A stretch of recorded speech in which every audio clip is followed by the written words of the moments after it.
because when that started happening to me, I was like, wait a minute. First of all, I loved it. But we are not supposed to, I mean, forgive me for the men who are here already. Hold on. Tiffany, hey girl, hey. Let me just double check. I didn't see Tiffany come in. Okay. Yes. Fasting, the more you fast and the more your body cleanses, the shorter, the shorter and the lighter your monthly cycle becomes, right? Until it disappears sometime. And that's actually okay. The way we've been, this sounds like blasphemy to people who don't really understand or haven't taken the time to actually fast and experience it. There's always you supposed to bleed and all that. Okay. But when you do, it should not be for like 7 days. And sometimes women go a whole lot longer bleeding. Like sometimes, well, it didn't really start happening until after I had like my fifth child, to where my cycles would last like 2 weeks, and that's devastating enough in itself, right? But it should not be happening that way. The more you fast, the more you cleanse your body, the less frequent your cycles will become, because your body is actually healing. And when you bleed like that for longer periods of time, it's a sign of something else going on in your body. um Taking it, oh, you're fine, I ain't even say hello to everybody yet.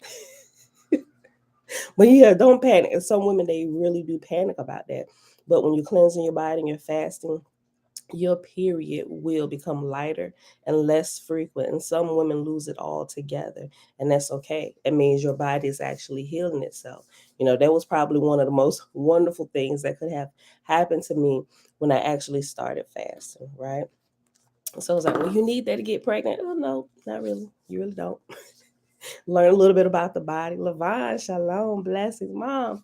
Blessings, shalom, shalom. You ain't miss it? Oh yeah, I bet.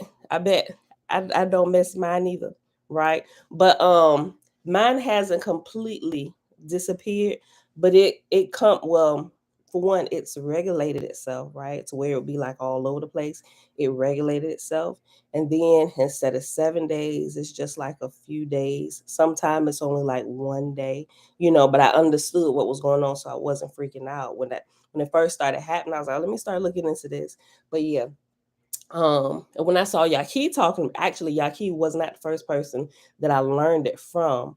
When it started happening to me, I hadn't heard anything about it. That's when I actually started looking into it, and I started actually finding people actually talking about it. When you cleanse your body and you fast, one of the biggest things that will happen for women, especially if you have major symptoms with PMS or heavy flow menstrual cycles, that will begin to regulate itself. It will come less frequently, and the heaviness will become way lighter. And it just happens. The body, when that when you release that egg once a month, it will shed, but it shouldn't shed like we've been knowing it to shed, right? Compared to somebody who's really lived like a plant-based lifestyle, even more so, just like a fruit-based or whatever. Some people, they just like, what are you talking about? When you learn about it and you actually begin to experience it, you'll begin to understand then, and it won't seem like such blasphemous words based on what we've been taught in the system. Zoe, hey girl, hey, shalom, shalom. Demi, shalom. Jerry, oh great spirit, our life giver, guide our spirit to your truth always. Yes and amen. All right, beautiful people. Well, happy Sunday. Talaine a question. Um, asked a question about the monthly cycle. She doing more fasting, and she noticed that her cycle is drying up and disappearing and stuff. I was just explaining that when you fast, that does begin to happen. It's natural, and it should be that way, because women should not bleed as much and as long as we're taught that we should, and that it's okay when it's really not. All right, y'all. Look for my pen. Hold on. Oh, and another thing, especially women who go through menopause. I haven't going through menopause yet, but I know a couple women who going through it, and when they remove certain things from their diet, like meat altogether, right? Meats, the dairy, and they go to a plant-based lifestyle, not like junk food, vegan and stuff, but plant-based. Even the PMS symptoms and that whole process is eased tremendously. All the hot flashes, all those kind of things completely stop, right? They don't teach you about it. You got to just kind of learn about it on your own in order to experience the benefits. And it makes that process, that transition from like an active childbearing years to no longer being active in childbearing years. It makes that process a breeze, you know? And it shouldn't be as, I ain't gonna say as painful, but as,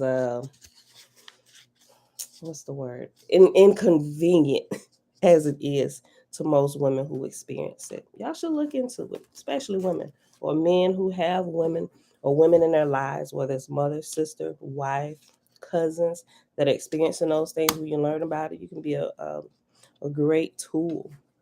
Bring them some great references, and, you know, if they're willing to adjust their eating lifestyle and habits in order to experience the benefits of what a clean body will do for you. You take care of it, it will take care of you. Um, yeah, that's all me. Heavy PMS symptoms. I crave chocolate. Girl, I know. Girl, I know. I know how it is. Okay, y'all. All right, y'all. So happy Sunday. It is April the 10th, 2022, day 78 of year 4 of reading through the books of the Law and the Prophets, another 4-year consecutive day count, day 1096. Today, I'm going to just say we're going to finish reading the rest of the complete Annunaki Bible because we are in tablet Z, and I think we're going to finish it. I think. Yeah, I think we're going to finish it. I think we're going to finish this and we're going to finish the other one. We're going to finish what ancient wisdom expects of its disciples. I think we're going to finish them both. Let's just see. Because if we do, tomorrow we start afresh. We'll be streaming live from the actual page on Facebook. Then we're going to start the OWASP, and we're going to start the meditation book. Belinda Brown. Hey, Auntie. Trina. Hey, girl. Hey, did I say hi to Trina? All right, y'all. So let's go ahead and get started. We use Jerry's prayer as the opening. So let's go ahead and hop right to it. Page 391. We stopped at the bottom at the Litany to Mithra. The title of this tablet is Book of Zoroastria and Appendix. All right. In the name of God, may the majesty and glory of Ormazd, the beneficent Lord, increase throughout the universe. May Mithras of the wide cattle pastures, the true judge of all worldly sins, I repent. Homage to you, Ahura Mazda. Come to my aid, Mazda. We sacrifice to the good, helpful, holy, Fravishish of the righteous one. We sacrifice to Mithras of the wide cattle pastures. I proclaim this right of the Ahurian faith. Glorification to Mithras of the wide cattle pastures, who has 1,000 ears, who has 10,000 eyes. The Yazad, who is invoked here by name, and also to Rama Kavasta. Let the one who knows the secret name pronounce it to me. We sacrifice to Mithras of the wide cattle pastures, whose words are truth or power, Ma'at. We sacrifice to Mithras, who is around the country. We sacrifice to Mithras, who is within the country. We sacrifice to Mithras, who is in the country. We sacrifice to Mithras, who is above the country. We sacrifice to Mithras, who is under the country. We sacrifice to Mithras, who is before the country. We sacrifice to Mithras, who is behind the country. We sacrifice to Mithras and Ahura, the exalted ones, imperishable, righteous ones, and to the stars, the moon, and the sun by the means of the trees of life. We sacrifice to Mithras, the Lord of all countries. For his splendor and fortune, I shall sacrifice with audible homage and libations to Mithras of the wide cattle pastures. We sacrifice to Mithras of the wide cattle pastures, who offers an abode of joy and a good abode of the Sumerian countries. May Mithras come to aid us. May Mithras come to support us. May Mithras come to grant us to mercy. May Mithras come to cure us of our ailments. May Mithras come to help defeat our enemies. May Mithras come to grant us the good life. May Mithras come to grant us the words of truth, power, ma'at. May the strong, unshakable Mithras of the wide cattle pastures, who is worthy of praise, come to us for the sake of the whole material world.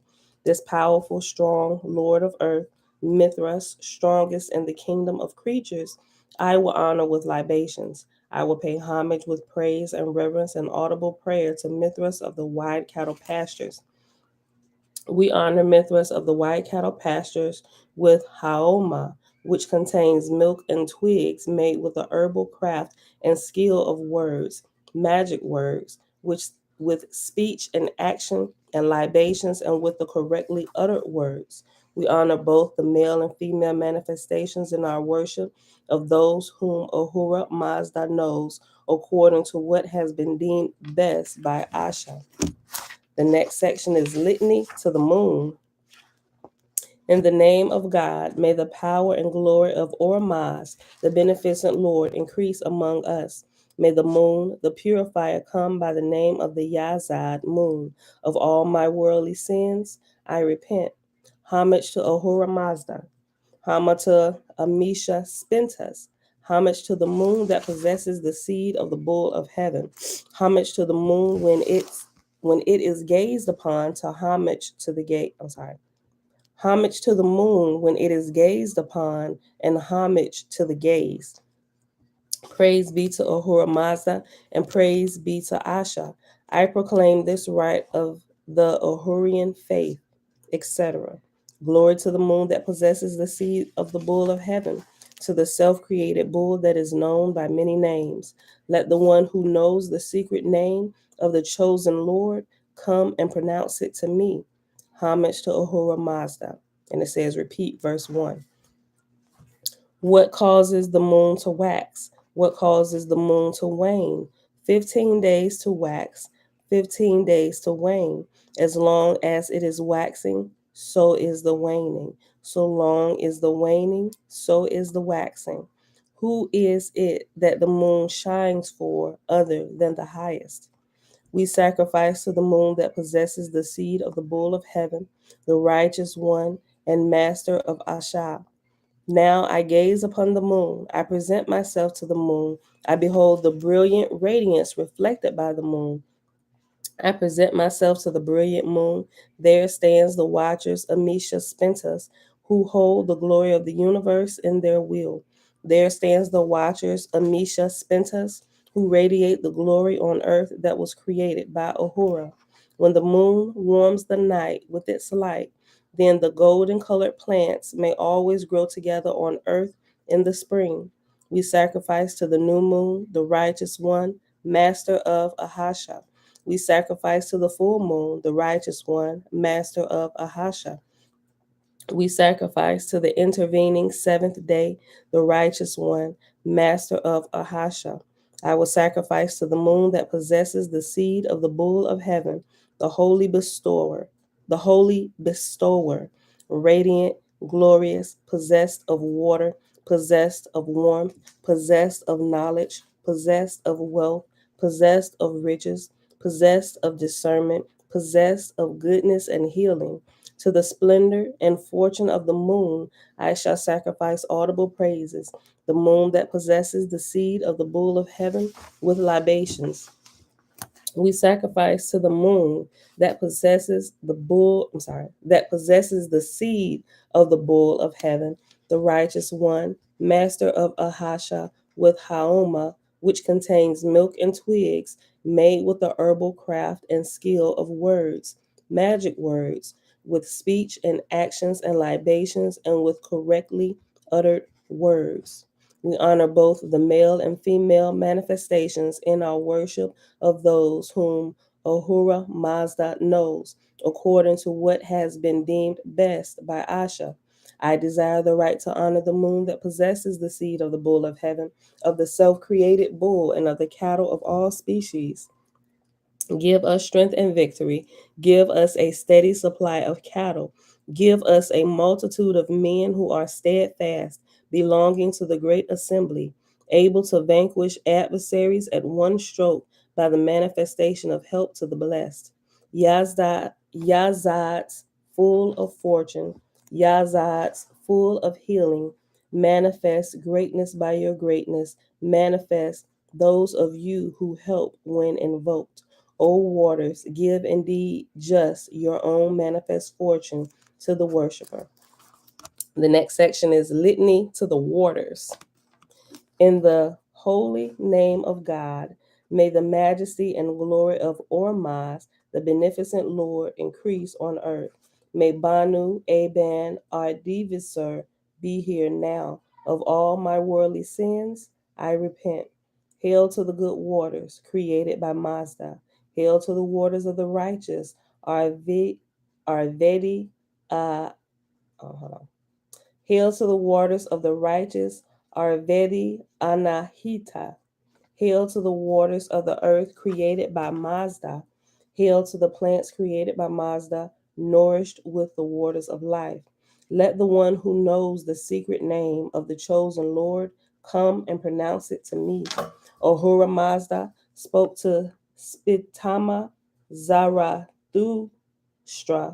Pay sacrifice for me, Zarathustra, to the lady Arvedi Sura Anahita, the expansive healing waters, the good foe to the Ahurian Devas, worthy of sacrifice in the material kingdom, worthy of prayers from the material world. Hail to the righteous waters of life increasing. Hail to the righteous waters, the life increasing one. Hail to the righteous waters, the cattle increasing one. Hail to the righteous waters, the prosperity increasing one. Hail to the righteous waters, the land increasing one. Hail to the righteous waters that purifies the seed of males, to the righteous waters that purifies the wombs of females, to the righteous waters that ease the strain of childbirth and that bestow milk to the female mother who is kneading. Hail to the great one of these waters that runs along the face of the earth, which for the strong one flows forth from the heights, Hukaria, to the depths of the sea, Vayuru Kasha. Hail to the shores of the sea, Vayuru Kasha, who are in commotion when the spirit of the waters flow forth upon them, when she, Arivedi Sura Amahita, streams forth, she who possesses 1,000 lakes and 1,000 currents, the territory expanding a 40 days journey to a man who rides a good horse. Hail to the outflow of this one water I behold, which extends outward to penetrate the seven lands. I behold that it flows continuously in both summer and winter. It is not I, but Ahura Mazda that has brought forth by decree the order for homes, villages, kingdoms, and countries. I recite the litany of the waters, so that the waters shall pour forth the Asha and purify the good waters together with the word by which Ahura Mazda was granted access to the heavenly abode. May the lady of the litany of the waters grant me reward.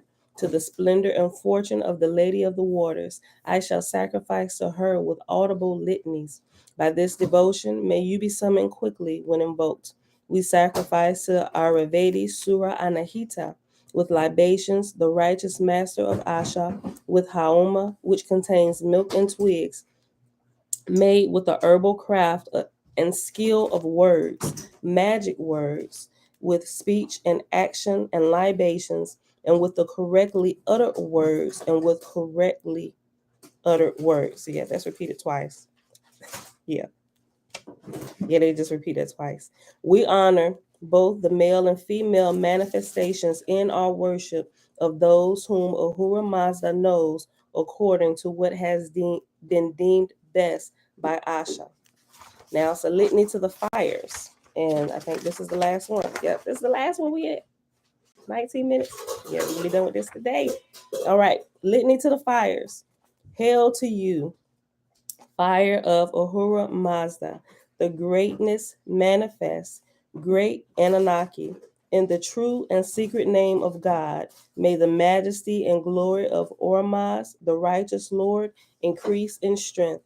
Hail to the fire of Benram, the great fire.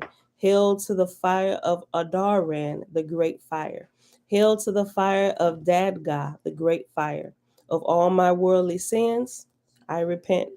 Rise up before me, Ahura, and give vigor through Armaiti. Let your strength be reward felt by all through your Holy Spirit, Mazda, the mighty power felt through Asha, and the supremacy through Vohu Mana. Hail to the support given by the far-seeing one, and may you manifest before me the miraculous things of your Kshatra. Yeah, I think that's Kshatra. Khshathra. Let me start again. Hail to the support given by the far seeing one, and may you manifest before me the miraculous things of your Kshatra by Ahura, which are the reward of Vohu Mana. Holy Armati, through Asha, be the instructor of our consciences. Zarathustra, as given offering of his life and body by the excellence of Vohu Mana unto Mazda, and also by the power and obedience unto Asha. Hail to you, fire of Ahura Mazda, the greatness manifest, great Annunaki. In the true and secret name of God, may the majesty and glory of Ormaz, the righteous Lord, increase in strength. I profess myself a follower of the teachings of Zarathustra and the ways of Mazda. I stand opposing the dark that I stand to oppose the dark devas and accepting of Ahuric doctrine. Hail to the great fire, the son of Ahura Mazda. Hail to the great fire, the son of Ahura Mazda, and to the good fortune and prosperity created by Mazda. To some air, air to some Aryan good fortune created by Mazda, to the good fortune of the king created by Mazda. Hail to the great fire, the son of Ahura Mazda, to Kavi Hus Rava, to the lake of Hus Rava, to the Mount As Navant, all made manifest by Mazda. Atha Ahu Varyo, Atha Ratush, Asht It Hacha. I messed that up. I bless the joyous offering in reverence and devotion to the great fire, son of Ahura Mazda, worthy of sacrifice and prayer in the dwellings of men. May there be hope in the ear of a man who follows the form of sacrifice to you with fuel, milk, and mortar in his hand. May you be provided with proper fuel, incense, and nourishment towards your upkeep, maintained by the one who is wise in the priestly ways. Let the fire be controlled until the end of the long count at the end of days. When shall come the great renovation on earth? Remember, the long count is they're actually referring to time. We learned that, I think, not yesterday, day before yesterday, when it kept repeating the long count and it had time in parentheses, or it said time and had long count in parentheses. Okay. Let the fire be controlled until the end of the long count at the end of days. Then shall come the great renovation on earth. I ain't never heard it like that before, the great renovation on earth. We might use that for the title today. Great fire, son of Ahura Mazda, send to me prosperity, life, well-being, a holy, pious life in abundance, with true knowledge and understanding for my being, soul, manifest these things here immediately. Excuse me. By your blessings, let us have native offsprings that may honor you and further the house, village, kingdom, and country.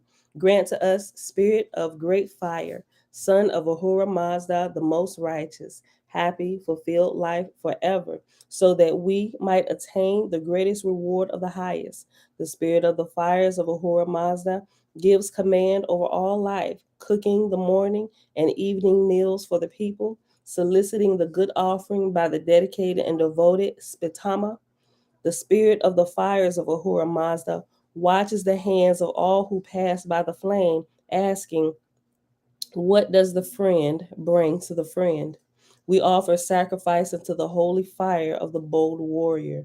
If the right offerings be brought unto the great fire of Ahura Mazda, the blessings shall come. With a mighty herd of cattle to follow you, legions of men to walk beside you, and a might of an active spirit, mind, and joyous life will befall you. Such is the covenant of sacrifice, purified by the rites of Asha. Lord Ormazd, increaser of mankind and of the various good species on earth. May you bring intelligence, steadfastness, and goodness to those who follow in accordance with the ancient law. So mote it be.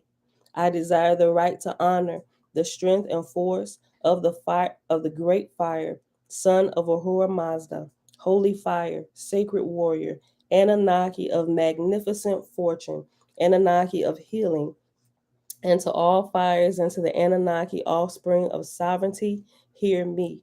Through Asha, we ask for the powerful fire of Ahura Mazda, which is taught through the law of Asha, to be manifest and visible for the ally against the foe of Mazda. Hail to the source of all being and creation, to the creator of all the creatures on earth, who is known only as the most holy and unspeakable of names. I ain't never in my life, look, in all my days of calling the most holy, I've never heard anybody else call the most holy till I read it. Let me read this again. Hail to the source of all being and creation, to the creator of all creatures on earth, who is known only as the most holy and unspeakable of names. This is amazing. This is completely amazing. We almost done, y'all. That was my highlight for the day. Look, may the in may hold on. May the be. Oh, may there be an increase in the prosperity and good fortune to me and my good neighbors of the house, village, kingdom, and country. May there be an increase in the luster and fortune. Hail to the fire of Benram, the great fire. Hail to the fire of Adaran, the great fire. Hail to the fire of Dadgah, the great fire. May all of the powerful and magnificent fires gather before me here. Agar, Gushap, Adar, Kordad, Adar, Burzin, Meher, and the other Ardan and Arshan, who have been established in their proper places. May the power and victory of these fires increase for the benefit of the entire universe. May the knowledge and glory of the Mazdaznian law permeate to the seven regions of the earth. So mote it be. Facing south, hail to the creator of the world and the law of Marduk Asha given to Zaruthustra, and hail to thee, the righteous are Visura Anahita, the most profitable and righteous one, Ashem Vohu. Hail to you, the good and righteous tree, manifested by Mazda Hashem Vohu.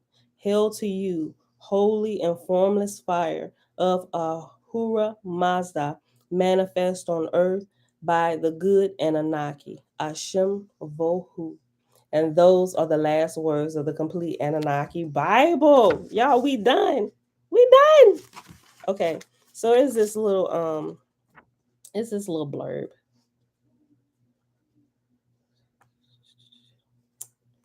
I'll read it. Okay, it says, would you like to know more into the realm of the Mardukite Chamberlains? And you can go to mardukite.com or necrogate.com. And necrogate is necrogate.com. Mardukite is spelled Mardukite.com. Just in case y'all wanted to check it out for further study and research. You see that on Facebook? see it on YouTube? Okay. Your journey in esoteric archaeology continues in the powerful and informative sequel to the complete Annunaki Bible. I realized there was a sequel to this. I'm gonna have to get it. It's called The Sumerian Legacy. I gotta get it. I don't know if we're gonna read it, but I'm definitely gonna get it. The Sumerian Legacy. It's the next part to this. I gotta see, because if it's more tablets in there, then we're gonna have to read it. But it's gonna be a while down the road. We'll see. Okay, and it says The Sumerian Legacy, a guide to esoteric archaeology by Joshua Free. And this is kind of like a little blurb about what it's about. Okay, it says long lost secrets of ancient Mesopotamian religion, Anunnaki mythology, and mysteries of Babylonian magic are coherently revealed in the first complete esoteric guide to Sumerian archaeology, accessible to all readers, from the world renowned Mardukite Research Organization, developed by Joshua Free. This amazing guide to esoteric archaeology reveals the secret Anunnaki tradition of Babylon, forbidden knowledge lost thousands of years ago, from the origins of Sumerian civilization in the ancient Mesopotamia to the rise of Babylonian magic, mythology, and religion. World-renowned expert and director of the Mardukite Research Organization, invites the seeker on an incredible progressive journey to illuminate the most ancient and inaccessible facets of human history, spirituality, and religious tradition on the planet. For the first time ever, anyone can discover secrets of the Sumerian Anunnaki and the origins of all physical and metaphysical systems born from the Mesopotamian mystery tradition that directly led to Babylonian religion, a unique combination of Sumerian, Akkadian, Assyrian, and Chaldean lore revealed with perfect clarity for all modern readers, the academic, esoteric, and even the just curious. We got to get it because we just curious. All right, beautiful people, that is it. We are done with another whole thick book. This is what? 398. I think the longest book we read to this point until we start reading OISB tomorrow is the Legends of the Jews. It was like 538 pages, I think. All right, so we are done with this. Give yourselves a round of applause for hanging in there through it, right? We're at 32 minutes and we're going to finish the rest of this. All right. What ancient wisdom expects of its disciples. And we paused on page 39, and I said I was going to go back a little bit. Okay, so we're learning about the degrees of people of your awakening process, right? First of all, it's not even on the list. It's like at 0 is the awareness that you've been asleep through multiple layers of illusion and everything, right? So once you fully waking up, you can stretch a little bit. It's like, okay, and you figured out, okay, I'm going to go ahead and I'm going to get moving. In your moving process, when you still just waking up trying to figure out what in the world is going on in this world we at, who am I really? What are we really? Why are we here? What is the purpose of life? Once you get through that process, right? And you start moving down the road to actually research, you would hit the first degree. And the first degree is that of a student, right? And then we went through all the things what the student learns on their journey of waking up and realizing that they are a spirit entrapped in a body, right? It's like a vehicle. We got to learn how to drive and navigate this world and grow. This is the best way that the spirit grows, right? And there are multiple schools upon the earth, right? There are multiple different specializations here on the earth where the training ground gets real, right? Depending on what color body you were put in and where in the world you were set will determine what your spirit needs to grow, right? So the first degree is that of a student. The second degree is that of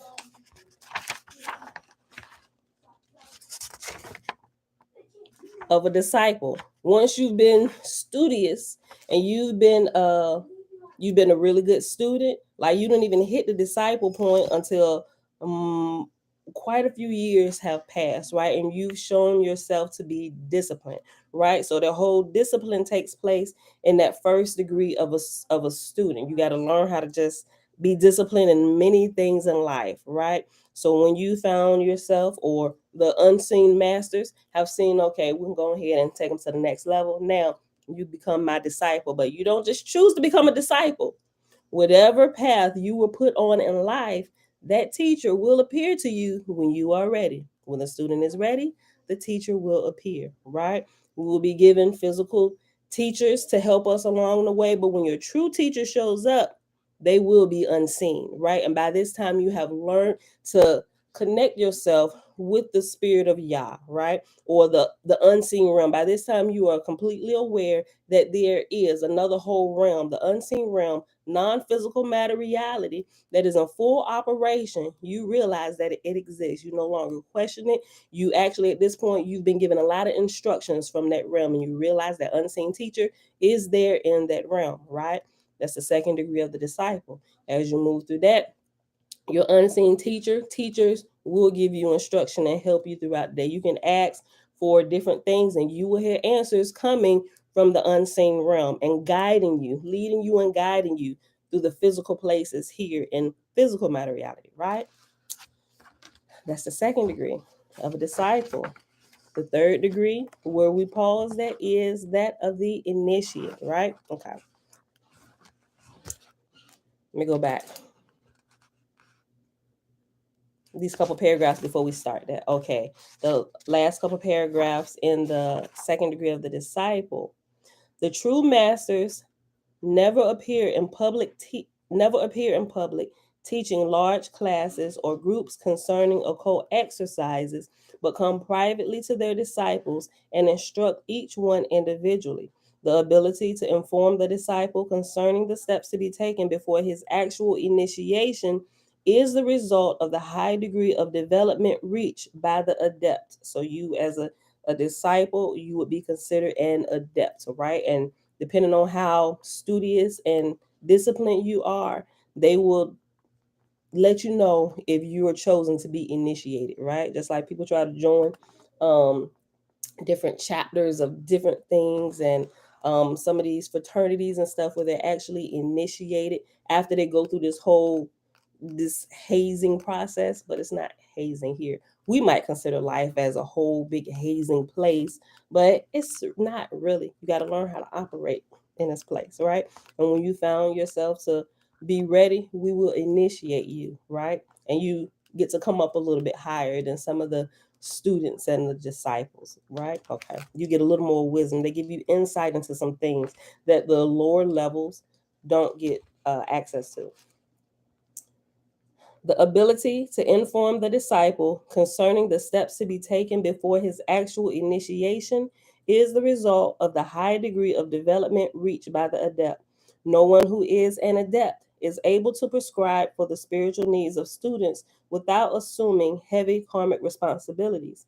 The disciple will probably be visited at night by his teacher, who will come in a super physical body. The student will feel certain that he is fully awake, and in a spiritual sense of the word, he is. But he will recognize the master only through super physical vision. If he has not developed his spiritual nature by right living, right thinking, and right feeling during his probation as a student, he will be unable to recognize the master when he comes. The work of the disciple is to learn unquestioning obedience. As the child obeys its father, so must he obey his master once that master has proven his authority and his virtue. To disobey the master, even the slightest particular, is to be separated from him, possibly for the rest of his life. The student must obey unquestioningly the instruction which he receives. To deviate from it in even the slightest detail may prove fatal to him. His work as a disciple is to prepare his embryonic, super physical bodies so that when he is an initiate, he may use them as vehicles of consciousness. And we could be getting that development going through the gateway process, right? Helping you develop in a safe way your consciousness, how to properly navigate the spiritual realm, right? It's one of the best ones I've seen so far. I'm not saying it's the only one, but it's the best one I've seen and encountered so far, right? All right, now the third degree is that of the initiate. In this grade are the accepted and proven disciples who, while out of the physical body, under the direction of their teachers, have actually and consciously taken one or more initiations in the invisible temple of a true mystery school. Let me read that again. That's a lot to unpack in that one sentence. Listen. The third degree is that of initiate. In this grade are the accepted and proven disciples who, while out of the physical body, out of body experiences, we talk about everything be leading up to this. While out of the physical body, under the direction of their teachers, have actually and consciously taken one or more initiations in the invisible temple of a true mystery school. There are no spiritual initiations given in the physical world. There are no spiritual initiations given in the physical world.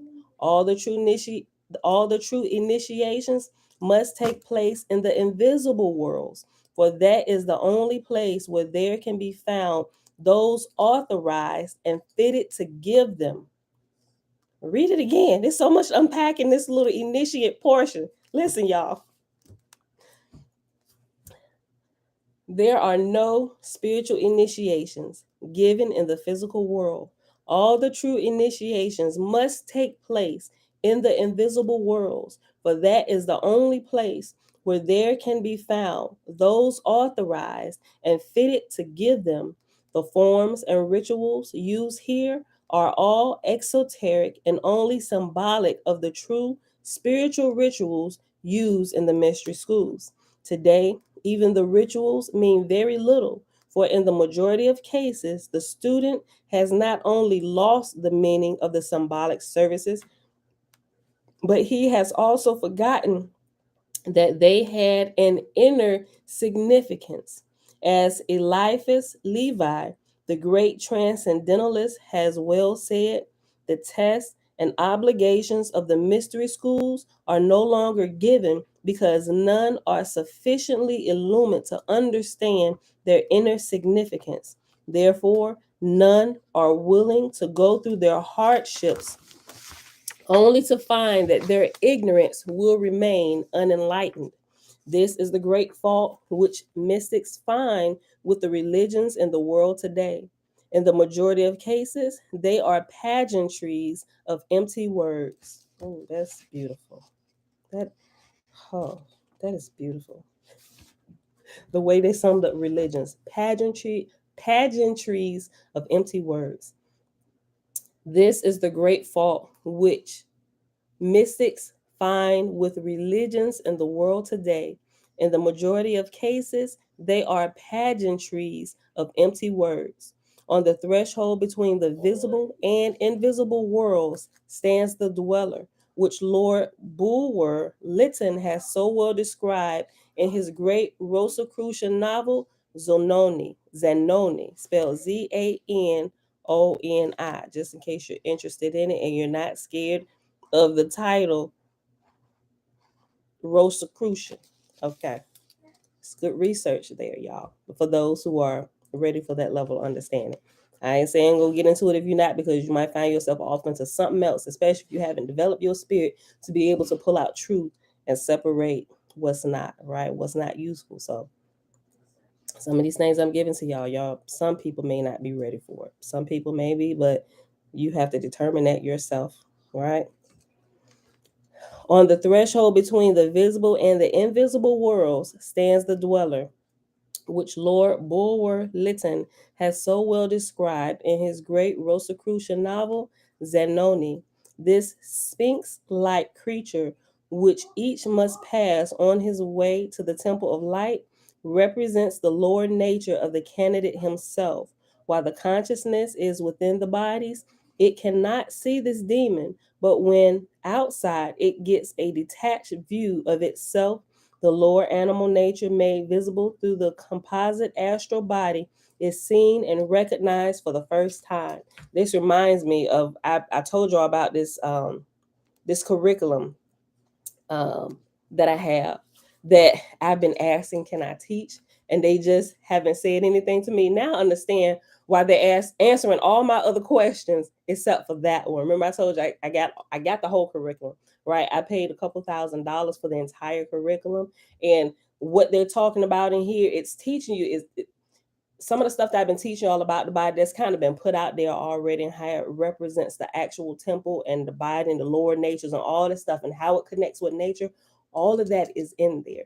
And they say this was how people were originally taught in the world. That's how civilizations were able to advance a little bit faster and able to build some of the things they were able to build, because the earlier teachers, the ancient teachers, like way back before our generation, this was like regular daily business for everybody. Learning about, like, you come out of the womb, learning about the body and the spirit and how we are connected and why we are spirits put inside our bodies, and the whole earth training place that was there. This is what's in that curriculum. And I've been asking them that they're just as cordial and nice to me and everything. But all the questions I ask, they answer except for this one. Can I teach this? Which I remember Dana said, she said, no answer is your answer. So I realize that now, the more that I learn about everything and why, right? Because those who are ready for it, they're going to get the information anyway, because they're going to go and find it, which is why it's not taught outwardly, because it's that information is only for those that's ready, like, and those are serious about life and growing and finding out why we're really here and developing. That's why it's not taught publicly like that, and it's taught in a private setting, because you don't want to just put jewels and stuff out here for the masses who are going to trample over it, and they don't understand and have not adequately prepared themselves to receive this information, and then they will take it and misteach it and all of those things, right? So in order to get this, you got to go within. When you go within, you will start seeking, and then you will find, right? That's why they keep ignoring my question. Now I completely understand why they keep ignoring that question. I'm like, I got all of it. Like right here, we can go. Now I understand. Same reason, the same thing about the Holy Megillah and why. I completely understand this now, right? I know I be getting y'all hype about stuff I could possibly share with y'all, and then I realize I can't. I give y'all the information. Y'all got to go find it. Go get it yourself. And those who are ready and serious will go get it, right? And you will be taught. All right. While the consciousness is within the bodies, it cannot see this demon, but when outside, it gets a detached view of itself. The lower animal nature, made visible through a composite astral body, is seen and recognized for the first time. This specter, this specter, the candidate must pass as he steps across from one world to the other. In order to accomplish this feat successfully, he must gain complete control over the forces in his own nature, which since his first differentiation from the animal consciousness have been building the lower side of his nature. Let me read that again. In order to accomplish this feat successfully, he must gain complete control over the forces of his own nature, which, since his first differentiation from the animal consciousness, have been building the lower side of his nature. If mentally and spiritually he has mastered those elements, he is strong enough to pass unmoved and unafraid before this phantom of his own perversions. Hold on, let me read that again. That's good. If mentally and spiritually he has mastered those elements, he is strong enough to pass unmoved and unafraid before this phantom of his own perversions and enter with strength and courage into the invisible worlds. A lot of us still trying to make it past the fear factor, right? I mean, you ain't ready yet. Keep going. You'll be ready, right? When you can move on unafraid and unmoved, you ready. We waiting for you. Come on in here. Come on down into this rabbit hole a little bit deeper. When he is able to do this, the candidate shows that he has taken the first step towards self-mastery. Having accomplished this and learned to control his own complex organisms, he is now ready to be given power over greater things. There are many grades of initiates, and no matter how far a seeker may pass on the pathway of understanding, there is always something more for him to accomplish. We may compare it to a man walking toward the horizon. As rapidly as he approaches it, it recedes from him. No one but the Absolute itself is all wise, all powerful, all knowing, or all complete. Wisdom and ignorance are comparative terms, not only in the material world, but in the spiritual world as well. The mere fact that he has been accepted by one of the ancient schools does not mean that the student has become all wise. It merely gives him a little more exalted view. He merely sees life with slightly broadened vision, but he is still subject to the laws of nature. He is still subject to the faults and failings. He is still capable of failure. With his initiations, the disciple gains certain occult powers that ever increase as he advances along the pathway of adeptship. Remember, we talked about this a lot.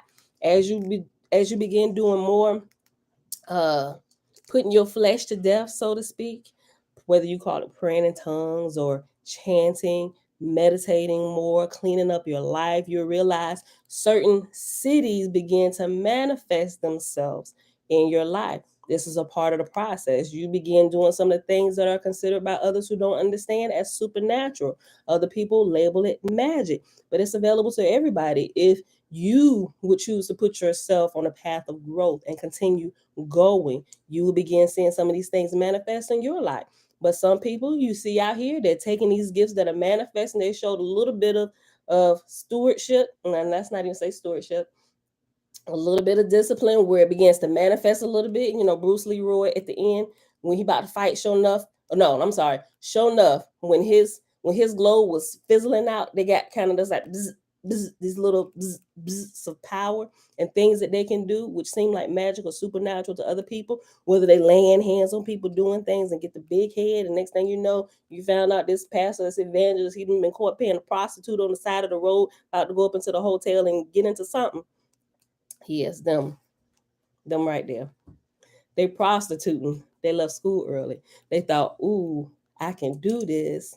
I can possibly make money off of this too, and I can become somebody in this world. Don't leave class early. Everybody will run into the opportunity to go off on that side road, and some stay off on that side road and do extremely well from what our eyes perceive in this natural realm, growing big congregations or whatever it is that they're doing because of the supernatural gifts and talents that they have, right? I so wish most people would just stay in class. So people are just ready to get out there and showboat what they can do. We all have to be careful that we don't fall into those same traps, right? And it's really enticing. It's really, really enticing. But you gotta just be like, no, no, I'll stay hidden. I'll be the unknown, unnamed, right? Because what you get as you stay hidden becomes so much better. It develops you in another whole way. It teaches you another whole level of self-discipline and humbleness that nothing else can compare to that. No, I'll go behind closed doors. Thank you. Nobody need to see me. Nope. I keep my mouth shut, right? Because I don't want to be kicked out of school, right? And at this point, you trying not to get kicked out of school. It ain't your choice that you leave. You trying not to get kicked out because they're gonna kick you out when you get to this level. Like Scripture says, I think it says it's in the New Testament. Look, I ain't read it in so long that I'm forgetting some of the little what you call it that I used to know. Um, those who have taste, hold on, I'm about to screw this up. I hope not. But the gist of it says, those who have tasted the goodness and then have gone back, it hold on, I didn't totally, I gotta find, hold on, I'm gonna have to find that scripture, y'all. I know I don't completely messed it up. But anyway, the gist of it is, those who have come in and gotten a little bit of taste of it and then left out thinking that you knew everything, like it would have been better had you not ever gotten a taste of the light at all. Because what you got was only enough information to get yourself in trouble. It's enough to get you killed out here in these earth streets, right? So you got to learn how to discipline yourself, and fasting will help you with that, right? It'll help you. That's one of the fastest, quickest ways to help you bring your own spirit into subjection. Deny it everything it wants. Like, no, no, no. That's what fasting really is. Keeping the flesh under control, giving your spirit the power and authority over the flesh. Like the hidden you, by fasting, you give the hidden you power over the seen you, right? Because you're constantly at war with yourselves, your spiritual self and your physical self. This one, the flesh that everybody can see, wants to run and rule everything. Well, your spirit, like, listen, Pam, what is you doing? Stop it. Girl, I know. Oh my gosh, it just, stop. Let me take control. No, I'm going to go. No, I'm going to go. Stop. Like, you got this constant war going on the inside of yourself, right? And fasting is the spirit's tool, your hidden self. It's that tool to conquer this you, right? And it's constantly telling this you no, no, no. The more you say no, the weaker this gets, the stronger the spirit gets, and the spirit can take over, right? Only those that fast, I know that struggle. But also, only those that fast, that know that struggle, will also know the joy and the strength that comes out at the other end of getting past those struggles and not giving in to the seen you, right? Because the unseen you takes over, right? And the unseen you is the you that the unseen teachers connect with, right? So if you can get this out of the way and under control, you can hear and recognize your teacher. I'm just saying, I'm just telling y'all from personal experience. Listen, hold on. The mere fact that he has been accepted by one of the ancient schools does not mean that the student has become all wise. It merely gives him a little more exalted view. He merely sees life with slightly broadened vision, but he is still subject to the laws of nature. He is still subject to faults and failings. He is still capable of failure. With his initiations, the disciple gains certain occultic powers that ever increase as he advances along the pathway of adeptship. As the school in the material world are divided into many grades, so the spiritual school in the mystery temple is divided into many stages and degrees. The disciple gradually passes from one initiation to another as he becomes more efficient in the labors which the invisible world expects him to accomplish. As he passes ever highly, I'm sorry, as he passes ever higher, he gradually increases in power, wisdom, and understanding. Read it again. As he passes ever higher, he gradually increases in power, wisdom, and understanding. Not, however, until the initiate reaches a very high degree does he become independent of the bonds that curb the ordinary human being. We may say he does not become we may say he does not become superior to law until he becomes part of the law itself, and then he is above breaking it. Even after many initiations, all the laws of human limitation hold good. Initiates are subject to birth, growth, and old age. Sickness and sorrow still confront them at every turn. They must return to this life again, like other normal like hold on. They must return to this life again, like other normal beings, until their development carries them to a state of consciousness much higher than that of the average individual can hope to reach in one lifetime. And we don't talk about it a lot, but I allude to it sometimes because in Christianity, like if y'all still can't get over some of the stuff we learned about Christianity, how the word reincarnation will literally just completely throw you off the road altogether simply because of how deep your teaching is. But reincarnation is not like what, and I even kind of hate using that word, right? Just because of the teachings on it is so wrong. Well, most of it is wrong, right? You do return here, right? This is school. Remember, All that we've learned, everything that we're learning. Like, don't leave, don't let me throw you off. Don't get pissed at me when I tell you this. But there are many. I love Avatar, right? Because they put so many truths in that animated cartoon that people who don't know or not even searching for truth, they won't even get it. They show you a lot of stuff in Avatar, right? Or the Last Airbender, that the blue people, but the actual animation Last Avatar. They show you a lot of stuff, right? When you have to repeat this life, right? Because you have so much that you have to learn in these lower grades before you actually become an ascended master, before you can ascend to higher grades. Now, there are multiple levels to be gained here on the earth, which is why we have to return so many times. But there comes a point in time when you reach a certain level of awareness. Now I kind of understand it a little bit, right? Because without getting into it too much, I'm gonna just kind of give you the gist of it, right? So what you should be able to do, right? Oh my gosh, my mom shared something with me yesterday, 2 videos. We talked about it a little bit, right? Grand Rising, Uncle JB. My mom shared 2 videos with me yesterday about children who it's like the after death experience, right? I think that's what it was called. I'm gonna share it today so y'all can see. Y'all probably looked at them before, but y'all ever seen these videos, and it's a lot of them on YouTube, about little children saying that, hey, I had other parents. They're like remembering their past lives. And a lot of times people don't, they kind of just brush the children off, but there is no way these children could know this type of information. Like, they can give you exact addresses. This is my home. This is where I used to live, or this was my wife. Here, here, here. And a few parents actually begin to listen to their children and some of these things that they will say. Well, I died in a car crash like this previous one before. I'm gonna share it with you. Matter of fact, I'm gonna probably share like 5 of them, because it's a couple of them.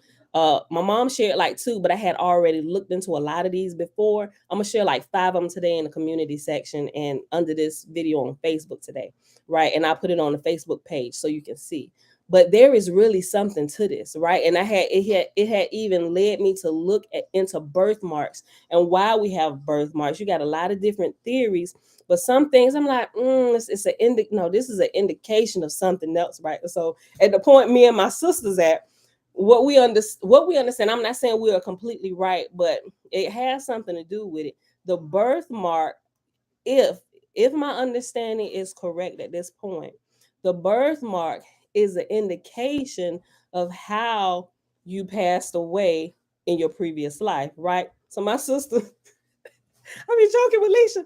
Leisha got a birthmark right there on her neck, right? I'm like, girl, you must have been talking mad junk for somebody to slit your throat, right? And so all those things is interesting though. But also, my husband and I, we have a birthmark in the same place. I'm like, bro, we follow each other from life to life. Like, we be joking about this stuff for real. Like, we be joking about it, but we kind of get like a little bit of insight into it, right? And so different birthmarks on different people in my family, it really causes me to really think about all of these things that I'm learning. I'm like, you know what? I'm not sure if that's 100% true, but there is some kind of truth to that. We may not have it down 100%, but there is something to the birthmarks, right? So, but anyway, off of that, um, these children, they are remembering what happened to them in like a previous life. And so when some of the parents start to go check into it, and they go to these addresses or whatever this child is describing, they find out that this is actually true, or people hear this is true. This is a person. Yes, we know that person. Oh no, this person died in a car crash. And the parents are completely floored. Like, how did my 4 or 5 year old child know this? No, but like, they haven't been exposed to the world. Nobody's coming in. They don't even watch TV like this. How do they even know this? So I'm like, there's definitely something to this, right? So, but also what I've learned in some of the Eastern traditions, even you'll learn if you look into like the monks or whatever, what they know to be true is that when you have completed a whole life cycle here, when you're about to depart, they actually prepare themselves to come back. They're not sure of how soon they come back, but they'll come back at some period of time. Like, some people don't die then they're just born like the next day into another body, whatever. from what I understand, it's not that soon, right? But you got certain people that's born into the world. It's like you look at children, it's like, man, you have an old soul. Like there is truth to a lot of this stuff. Like you've been here before. Y'all didn't seen people or heard your grandparents say something about you didn't been here before. Some children come into the world a lot wiser than what others have. Okay, babe. And that is an indication of what's happened in their past life. And when I say this, y'all, I feel some type of way simply because how we're taught over here and coming out of the Christian church. I feel like I'm teaching blasphemy, but all of my studies and experiences shows me that there is truth to this. So just y'all got to look into it to see what I'm saying. But they actually prepare themselves to come back the next life. And we get onto this because you literally do. You have to come through here multiple times in order to gain all, because our life cycles have been cut so short, right? Remember that. Because like ain't nobody living past like 100. It's rare that you see people almost 200 years old, right? The lifespans used to be longer and they had longer times to gain all of this information.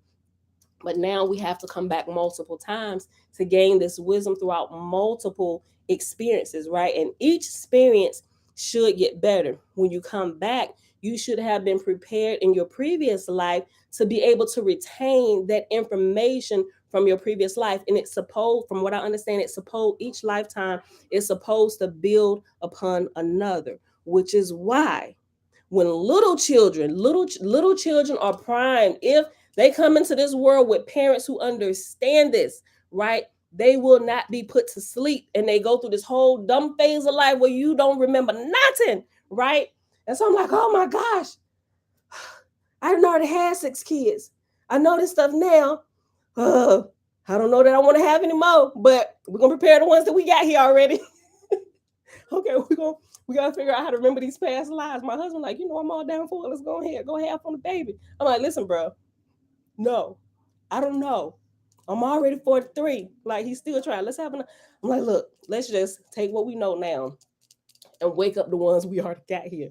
And then when they have babies, we can pass this information to them, right? So it also, if you've read Black Root Science, it talks about there is already a certain number of spirits that have been created, right? So you're taught that when a new baby comes into the world, that's a new soul.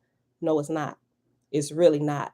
They're really not anymore being created, so to speak. It's still these same ones. You just kind of recycling bodies each lifetime to understand more and more um, until you remember enough of the information from your previous this is why I say the cartoon Avatar, so you remember enough of your previous lifestyles to begin to go to that next phase of growth. So now a part of that also is when they teach the chakras. Like all of this teaching is still out here in the earth. They just got it divided up. You got to bring all this information together, pull it together so you can wake yourself up. Now, the only way you're gonna really be able to remember past lifetimes, we call them past lifetimes, but it's a part of our entire life cycle. It's just from the physical realm, we look like we died, right? But we don't really, right? We just have to give up this body and we got to get another one to continue our training. It's like growing out of clothes, right? You got to get some new ones. All right. You done grew as much as you can. I mean, you done outgrew these. So it's time to recycle, right? Put them in the fire, get you some new clothes. That's how it is each life cycle, right?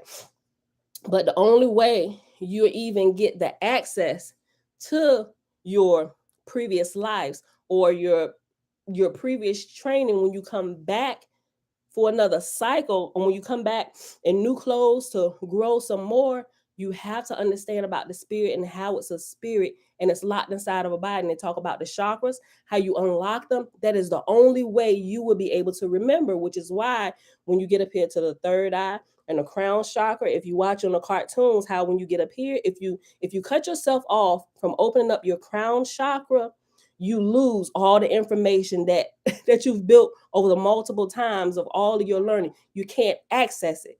You cannot access it, y'all. You can't access it. So that's why You have to learn about the chakras. It's not demonic or whatever. It's a part of your training. It's a part of your teaching. Your complete waking up. You have to understand it. So when you get here and this is open, you can see past lifetimes. You can see into the past. You can see how, oh, I was this here and I was this here. I was named this here. This is what I learned during this cycle. This is what I learned during this cycle. You need to take all of that. You need to be able with each cycle, you should be able to connect, open your crown, pull the information from previous trainings, add it to this life. Take it to your next step of growing until you're ready to go again. If you have to go again, right? Now, when you get to the point where you realize this, right? Where you're completely awakened to this, it possibly like you have the opportunity again with each cycle to make this your last cycle, if that makes sense, right? So I ain't coming to this joke again, not like this. I want to be in the unseen realm, or I'm helping them try to get through class, right? When you get to the complete awareness point, it's an opportunity for you to grow to where you don't have to repeat this level of school anymore. You can become an ascendant master, from what I understand at this point in my life today, right? So when I pass from this life, this time, many years down the road, right? I'm gonna go as long as I possibly can. Good strength, health. But I want this, I don't know. I say I want this to be my last cycle. Bring all this information from all previous things. I'm gonna take it with me so I can go, okay, how many more times do I gotta repeat this grade again?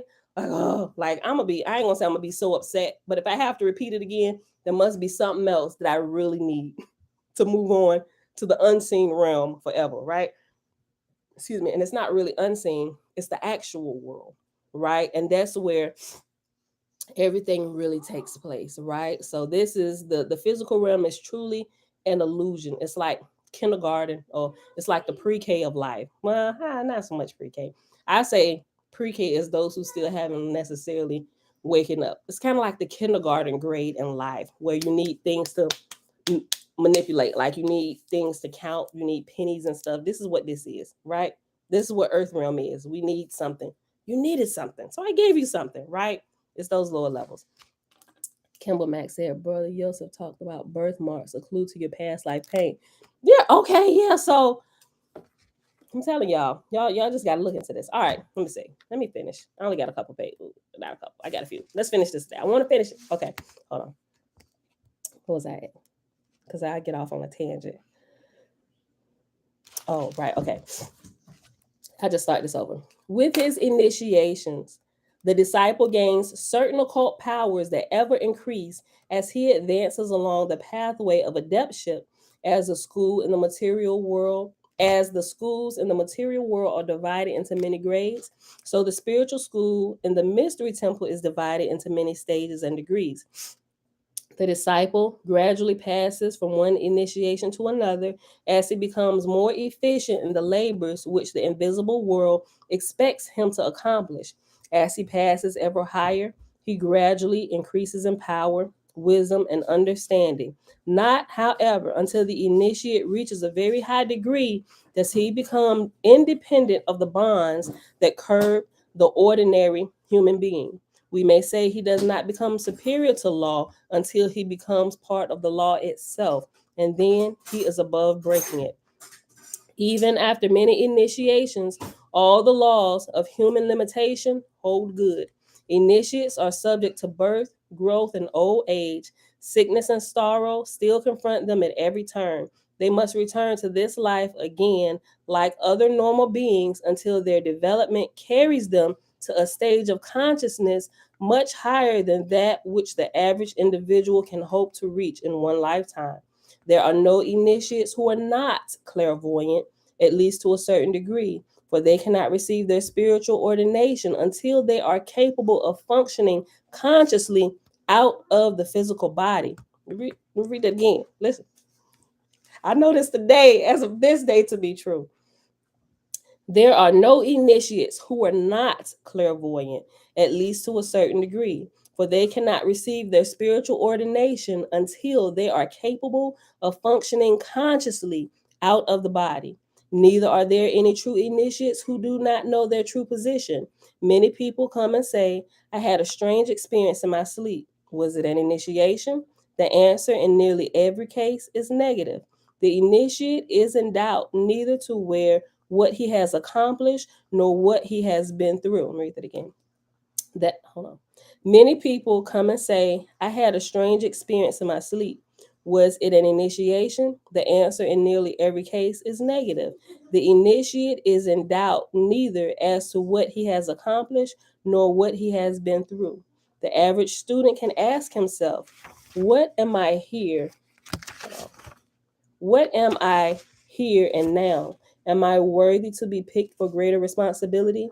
If I were a master with all the world to choose from, would I choose myself for great and responsible works? If I would not, with my narrow sight, would the master be deceived by the slender virtues I possess and choose me when there are others much more fit? There are no adepts or masters in this world or upon the invisible planes who have not passed through all the sorrows and uncertainties of human experience. They have reached their present position because they have mastered those uncertainties and have risen above the circumstances which chain most people to the selfish side of life. All of the great ones have passed sequentially and gradually from ignorance to wisdom. None was made overnight. Each was tempted and each was strong through the moments of temptation. All were persecuted. Many died for their ideals, preferring wisdom above all treasure and truth. I'm sorry. Many died for their ideals, preferring wisdom above all treasure and truth above all power. Each initiate who now sits in session with the elder brothers has earned his position by consecration, intelligence, and sincerity. Not money. You ain't bribing nobody to get into the schools. Halazah, shalom. Francis, shalom. We reading what ancient what the ancient wisdom expects of its disciples. Oh, you put it. Thanks, Mom. She put it up there. Yeah, you can get it from Amazon. You can download it on Kindle. You can actually download the Audible, which takes you about an hour and a half to listen to, maybe 2 hours. And you can also order the book, right? And each one, if you click on Audible, paperback, or Kindle, each one is going to give you a different cover, but it's the same information inside of all of them, right? If you get the Kindle, it's the orange cover. If you listen to the Audible, it's like a lighter, softer color with purple and pink in it. And if you order the paperback, it's going to come in this. I got all of them. It's all the same information on inside all of them. So get it. This is what I'm telling y'all need to have. This is just like this.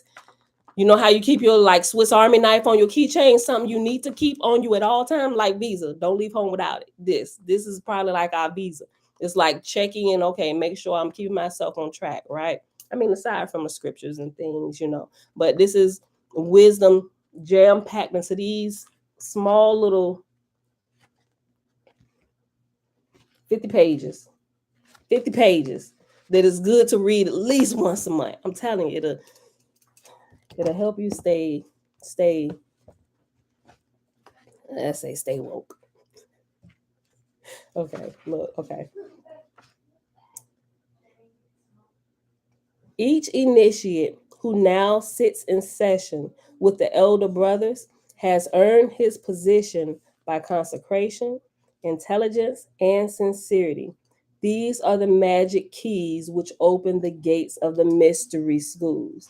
These are the magic keys which open the gates of the mystery schools. Now, you go online. You can go online, especially on YouTube, and it's different people trying to teach you about mystery schools and the ancient mysteries and things. People can think they teaching you, or people can share with you like what I'm doing.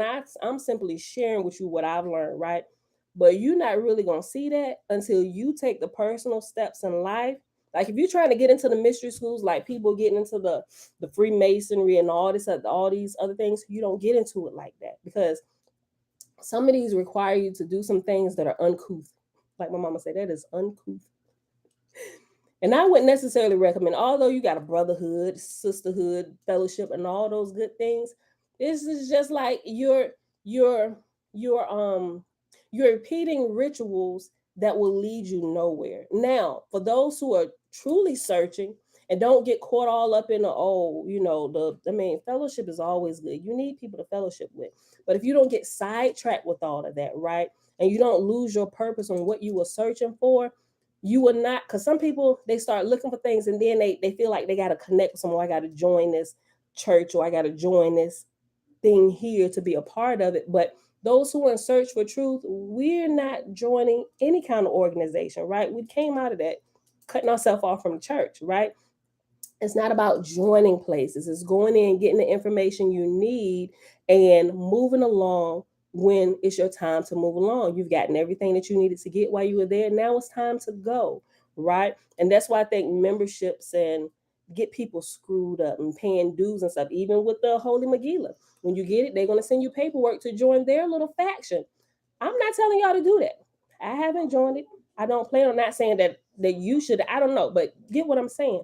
I'm going to get the information that's needed for this point, right? I'll fellowship with them. They even have that for those that don't want to join but still want the fellowship. They got all that stuff set up, right? And that's cool. But when we join places, it's like we tend to get stagnant sometime, and we lose the focus of why we're really there, right? We're truth seekers. We're searching for truth, right? And we want to keep growing. But when you lock yourself into a place and doing that, you lock yourself. Not saying that you shouldn't. Get what I'm saying, y'all. Take what you can use, get rid of what you can't. Some people may need to join something for a period of time, right? But if they put you through hell for you to get out, and they strike your name from all kind of books when you say it's time for you to move on. I love y'all. Like, oh, you leaving us now? You if they're gonna give you all that, you probably should have never even considered, just like, I just need to get this now. I'll see y'all. Thank you, brother. Thank you, sister. I'm going about my way. I'm gonna take this though. I'm gonna go ahead. What's the price? You don't need to give me no discount. I'll pay full price for this. 100, I give you $100. Okay, thank you. And I'll go off and learn my truth, right? But don't have me joining something that's gonna get me all screwed up again of what I'm trying to unscrew, right? Y'all get it. Let me read this again. You get into the mystery schools, y'all.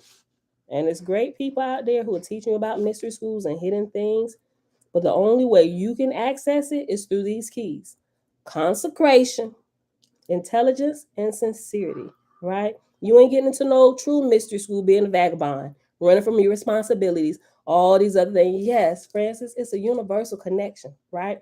It's a universal connection, right? And that's how you access, that's how you get the keys. That's how you legitimately get a key to go open the door, right? You can't get in there through no back doors, through the windows. You gonna have the guard dogs waiting for you. You step your foot through that window on the inside of this house, inside of this school, when you have not been authorized to do so. Now you are accounted as an intruder, and intruders are dealt with as such, right? That's why you got a lot of demon possessed people running around here. You didn't try to access something you didn't get proper authorization for. Ooh, okay. Each initiate who now sits in session with the elder brothers has earned his position by consecration, intelligence, and sincerity. These are the magic keys which open the gates to the mystery schools. Again and again, the question is asked: How can we know an initiate how can we know an initiate if we come in contact with one? We can only answer, by their works ye shall know them. After analyzing the lives and habits of those initiates who were able to recognize, hold on. After analyzing the lives and habits of those initiates whom we are able to recognize with our limited vision, we find that they all adhere to a general series of rules. Conditions are altered by the needs of the moment, but among the ancient manifestos, we find hints as to the conduct of adepts and mystics. For many hundreds of years, For many hundreds of years, the true adepts and initiates shrouded themselves in an in an in an impenetrable veil of mystery. This procedure served many ends. First, it protected the initiates from the endless inconveniences to which they would be subjected by the curious and the credulous. It also permitted them to live quietly and silently, to study and pray, unknown and suspected even by their next door neighbor. Then again, it multiplied the power which they had over a world which could not oppose them because it could not discover them. And lastly, it enabled these schools and their disciples to escape the persecutions of religious bigotry and intolerance that have always been felt when man sought to discover God without the benefit of clergy, right? Burn them at the stake, they'll witch, right? And that's exactly what clergy will do for the real initiates when they find out, oh, you got more power than we? Burn them, they'll witch. Oh boy, that's still real today, y'all. I'm telling y'all. Read this again. This is why they go into hiding. This is why they are secretive, right? Because the unprepared, the unwilling to prepare themselves and want to get it real quick, they're ready to take it from you by any means necessary when they haven't gone through the proper procedures and proper channels of self-discipline to get it or to earn it themselves. Anybody can earn it, anybody can get it, but you have to go through the proper channels. You have to develop yourself to be able to hold it and be righteous with it, right? Because you get something to get a hold of it. But those are the vagabonds out here in the world taking advantage of people, doing all kinds of uncouth things in this world, right? Read this again. For many hundreds of years, the true adepts and initiates shrouded themselves in an impenetrable veil of mystery. Oh, and a good look, listen, a good series I would say to watch if you haven't heard of it. It's on Netflix. It's called Merlin, right? I'm almost through. Look, I'm almost through this series. I'm like, yo, there is so much spiritual truth in Merlin. That is crazy. And it's pretty much going through this whole era when they're banning magic, right? You have some wicked magic workers out there, right? Some sorcerers, warlocks, and all that stuff who are taking what they've learned and they're using it to conquer people. But there were just as many of those who developed their gifts and kept themselves shrouded in privacy who were actually doing good. And they just kind of got swept away with everybody else. Everybody is labeled magic is bad altogether. No good can come of it. So now you're dealing with the king from Camelot that's banning magic all over the world. And if they find somebody who has magic, yes. Can I watch Harry Potter? Boy, move. We'll see. You ain't got to do that. You can go cut it on now. Or you want to watch it with me? Okay. Make me feel special. You want to wait and watch it with me? Okay. So, but what you find out when you watch this series, Merlin, everybody know the name Merlin. When you think of Merlin, you think of magic, right? But it's really good. You got to go watch it, if you into those kind of things. But it gives a lot of spiritual truths. So the king of Camelot, and the king's son is Arthur, and Merlin is he's Merlin is Arthur's servant, right? Arthur, the great knights of the round table. He's a great warrior and everything. And he's kind of arrogant. But when you get to know him, the arrogant is really a show, but he's really a good guy, deep at heart. And he's not against magic so much like his father is. And his father is completely against it. He said it's all wicked, it's all evil. But his father carries great secrets because his own son Arthur was conceived by magic, right? And that's why he wants to keep it hidden from everybody, which puts everybody's life in turmoil. You have people even in the king's ward or those under his command who have magic, right? And it's not like it was they weren't seeking for it. They were like born with it. They explained, they said magic is like you're either born with it or you're not. Like you either have it or you're not. And some people, even in the king's ward, realize that they have magic. So they're spending their whole life in bondage trying to keep it hidden, because as soon as the king find out somebody knows how to do something magical, he beheads them. They burn them at the stake, right? I'm like, whoo. I'm like, Morgana is going to have a time keeping this up because she has dreams and visions. And that falls in the line of magic and dreams and visions that come true, where she have to she have to think of something to warn people without telling them exactly how she knows, right? So people are making up lies to warn the king about certain things that are coming upon Camelot against his people. And the king is like, oh, well, how did you come across this information? Well, sir, it wouldn't be fair. It's a helper, you know. And so I'm like, this is crazy. I'm like, this is still going on today, right? And so the king counts everything, all magic, no matter if it's good or bad. He sees no difference between the two. He said all of it is evil. All of them need to die. But as you go on in the story a little bit, you understand why he feels that way, right? He just kind of got a little bad taste and he lost his love. And when his wife conceived his son, she died, you know. So all of these things and why he was completely against it. But everything that was keeping Camelot alive was the people in Camelot who had magic, who was keeping it hidden, who had magic, keeping it hidden, but informing the king because of their dreams and their visions, letting him know, king, you might want to, all right, you know. And so but it's really exciting watching. I'm like, oh my gosh, they are going to be discovered. Oh my gosh. And Arthur still doesn't know that Merlin has magic, but magic has saved King Arthur's butt. The great knight of the King's Round Table has saved his butt just about every single day. I mean, I ain't gonna tell y'all no more. I probably gave y'all too much, but you gotta watch it. You gotta watch it. It's really, really good. And it brings it helps you, especially if you're on a search for truth and you're getting in and you running into the whole magical portion of things and trying to understand that. It helps bring a lot of light to some of these things, right? Okay. For many hundreds of years, the true adepts and initiates shrouded themselves in an impenetrable veil of mystery. This procedure served many ends. First, it protected the initiates from the endless inconveniences to which they would be subjected to by the curious and the credulous. Yes. All right. It also permitted them to live quietly and silently, to study and pray, unknown and unsuspected, even by their next door neighbor.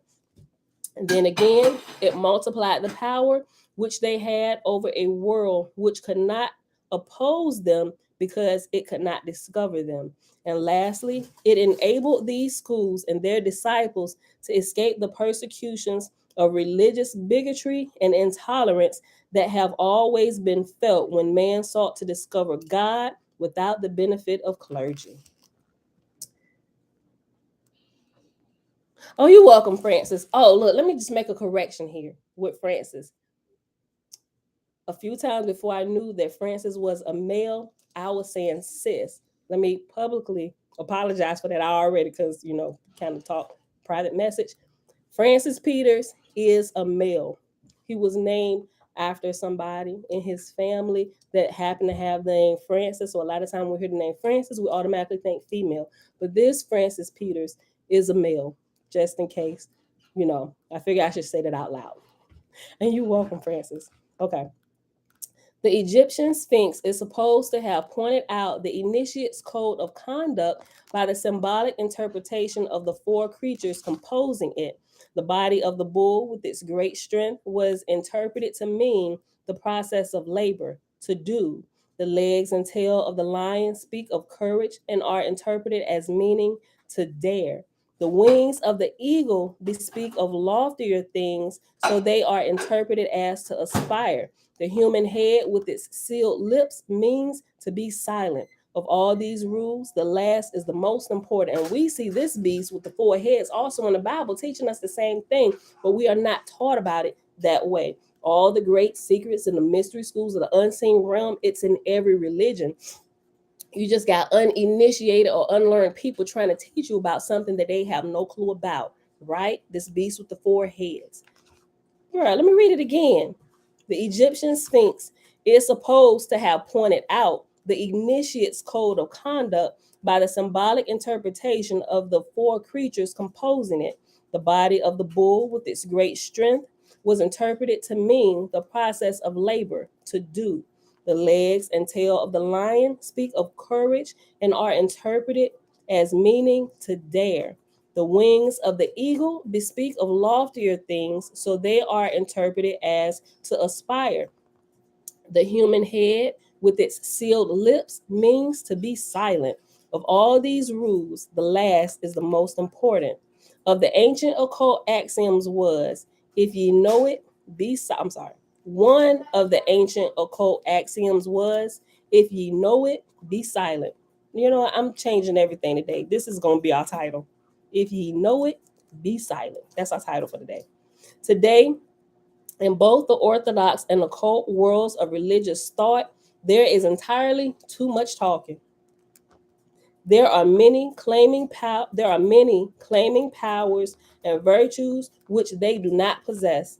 Places of worship have become institutions of debate, while cliques and clans are breaking off in all directions because idealism has been wreaked on the rocks of petty personality. I'll read it again because it was just good. Places of worship have become institutions of debate, while cliques and clans are breaking off in all directions because idealism has been wrecked on the rocks of petty personality. There is a surfeit of initiates, but little wisdom. There is a multitude of pedagogues and demigods, but all together cannot keep peace in their own ranks, let alone convert the Gentiles. Nearly all this comes from too much talking. And we can see that all over YouTube, right? Everybody talking too much, getting in fights with one another, debating, having these debates coming on. Everybody need to shut up and get to work. Now, I'm telling you, if you watching and you one of them, shut up, get to work. That'd be too much talking. Look at the pot calling the kettle black. I'm over my time today. Okay, let me finish this. I really want to finish this. I only got a couple more pages, y'all. If y'all gotta go, just come back. But I want to go ahead and finish this so we can start both of the new books anew tomorrow. Okay. There is a multitude of pedagogues and demigods, but all together cannot keep peace in their own ranks, let alone convert the Gentiles. Nearly all of this comes from too much talking and making light of serious matters. The names of the masters have been dragged in the mud. The mystery schools have merely become part of paraphernalia with which to juggle commercial psychology, and the spirit of reverence and love which the ancient world felt for its initiates have been lost in our day because of the host of false initiates and fraudulent psychologists. A true occultist, be he student, disciple, or initiate, never discloses his position to any except those equally interested and equally sincere along similar lines. He should do his work incognito, veiling the truths he has learned in the simple language of the street, telling men what they should do, not what he himself is, urging, suggesting, but never forcing either his opinions or his philosophies upon others. Neither is he puffed up by applause or disheartened by criticism, right? So veiling the truths in simple street language is what you call parables, right? Same thing JC did, veiling the truths in parables. And those who are seeking for it will pick up them nuggets and they'll run with it and they'll hold them dear to their heart. Anybody else is going to trample the truth that they do not recognize, neither can they understand. He should do his work incognito, veiling the truths he has learned in the simple language of the street, telling men what they should do, not what he himself is, urging, suggesting, but never forcing either his opinions or his philosophies upon others. Neither is he puffed up by applause, nor disheartened by criticism. He should labor quietly in the fields where he finds himself. He should always be inconspicuous, silent, and unobtrusive. He should labor diligently, allowing his work and not his tongue to speak for him. An initiate or disciple should never state his position publicly, nor should he discuss his spiritual aspirations. If he has been privileged to view spiritual phenomena in his own life, if he has been taken out of his body or is developing clairvoyant powers, these are the most sacred things in his life, right? And I read through this. I'm like, I'm gonna have to backpedal on what I said with everybody on sharing some of the stuff, because some stuff like I'm experiencing, I still haven't went back and reshared on the what you call it. Why I say everybody post your experiences. I'm like, well, maybe that wasn't such a wise thing, because everybody shouldn't have the privilege to hear those things, especially if they're not ready, right? And so I think I'll leave up there what's up there, but I'm not gonna do any further posts to it. Neither am I asking you guys to do any. Matter of fact, I might make an update and say why I'm gonna leave this, but I'm not requiring anybody to do that. That's for your own personal growth. And those are pearls that you're gonna continue to get and gonna grow from. And it shouldn't be shared with anybody, especially not put on the internet where every kind of Tom, Dick, and Harry can get it and piss on it, right? Don't share it. Those are pearls. Keep them. Hold on.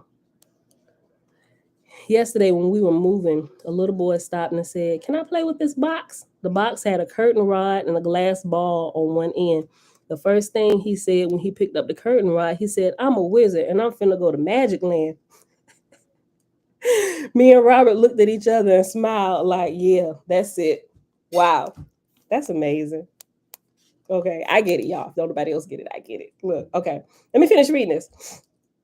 An initiate or disciple should never state his position publicly, nor should he discuss his spiritual aspirations. If he has been privileged to view spiritual phenomena in his own life, if he has been taken out of his body, or is developing clairvoyant powers, these are the most sacred things in his life. They should never be spoken of in public, for they are sacred to him and his master. To discuss personal powers is the worst breach of etiquette conceivable in the occult world, y'all.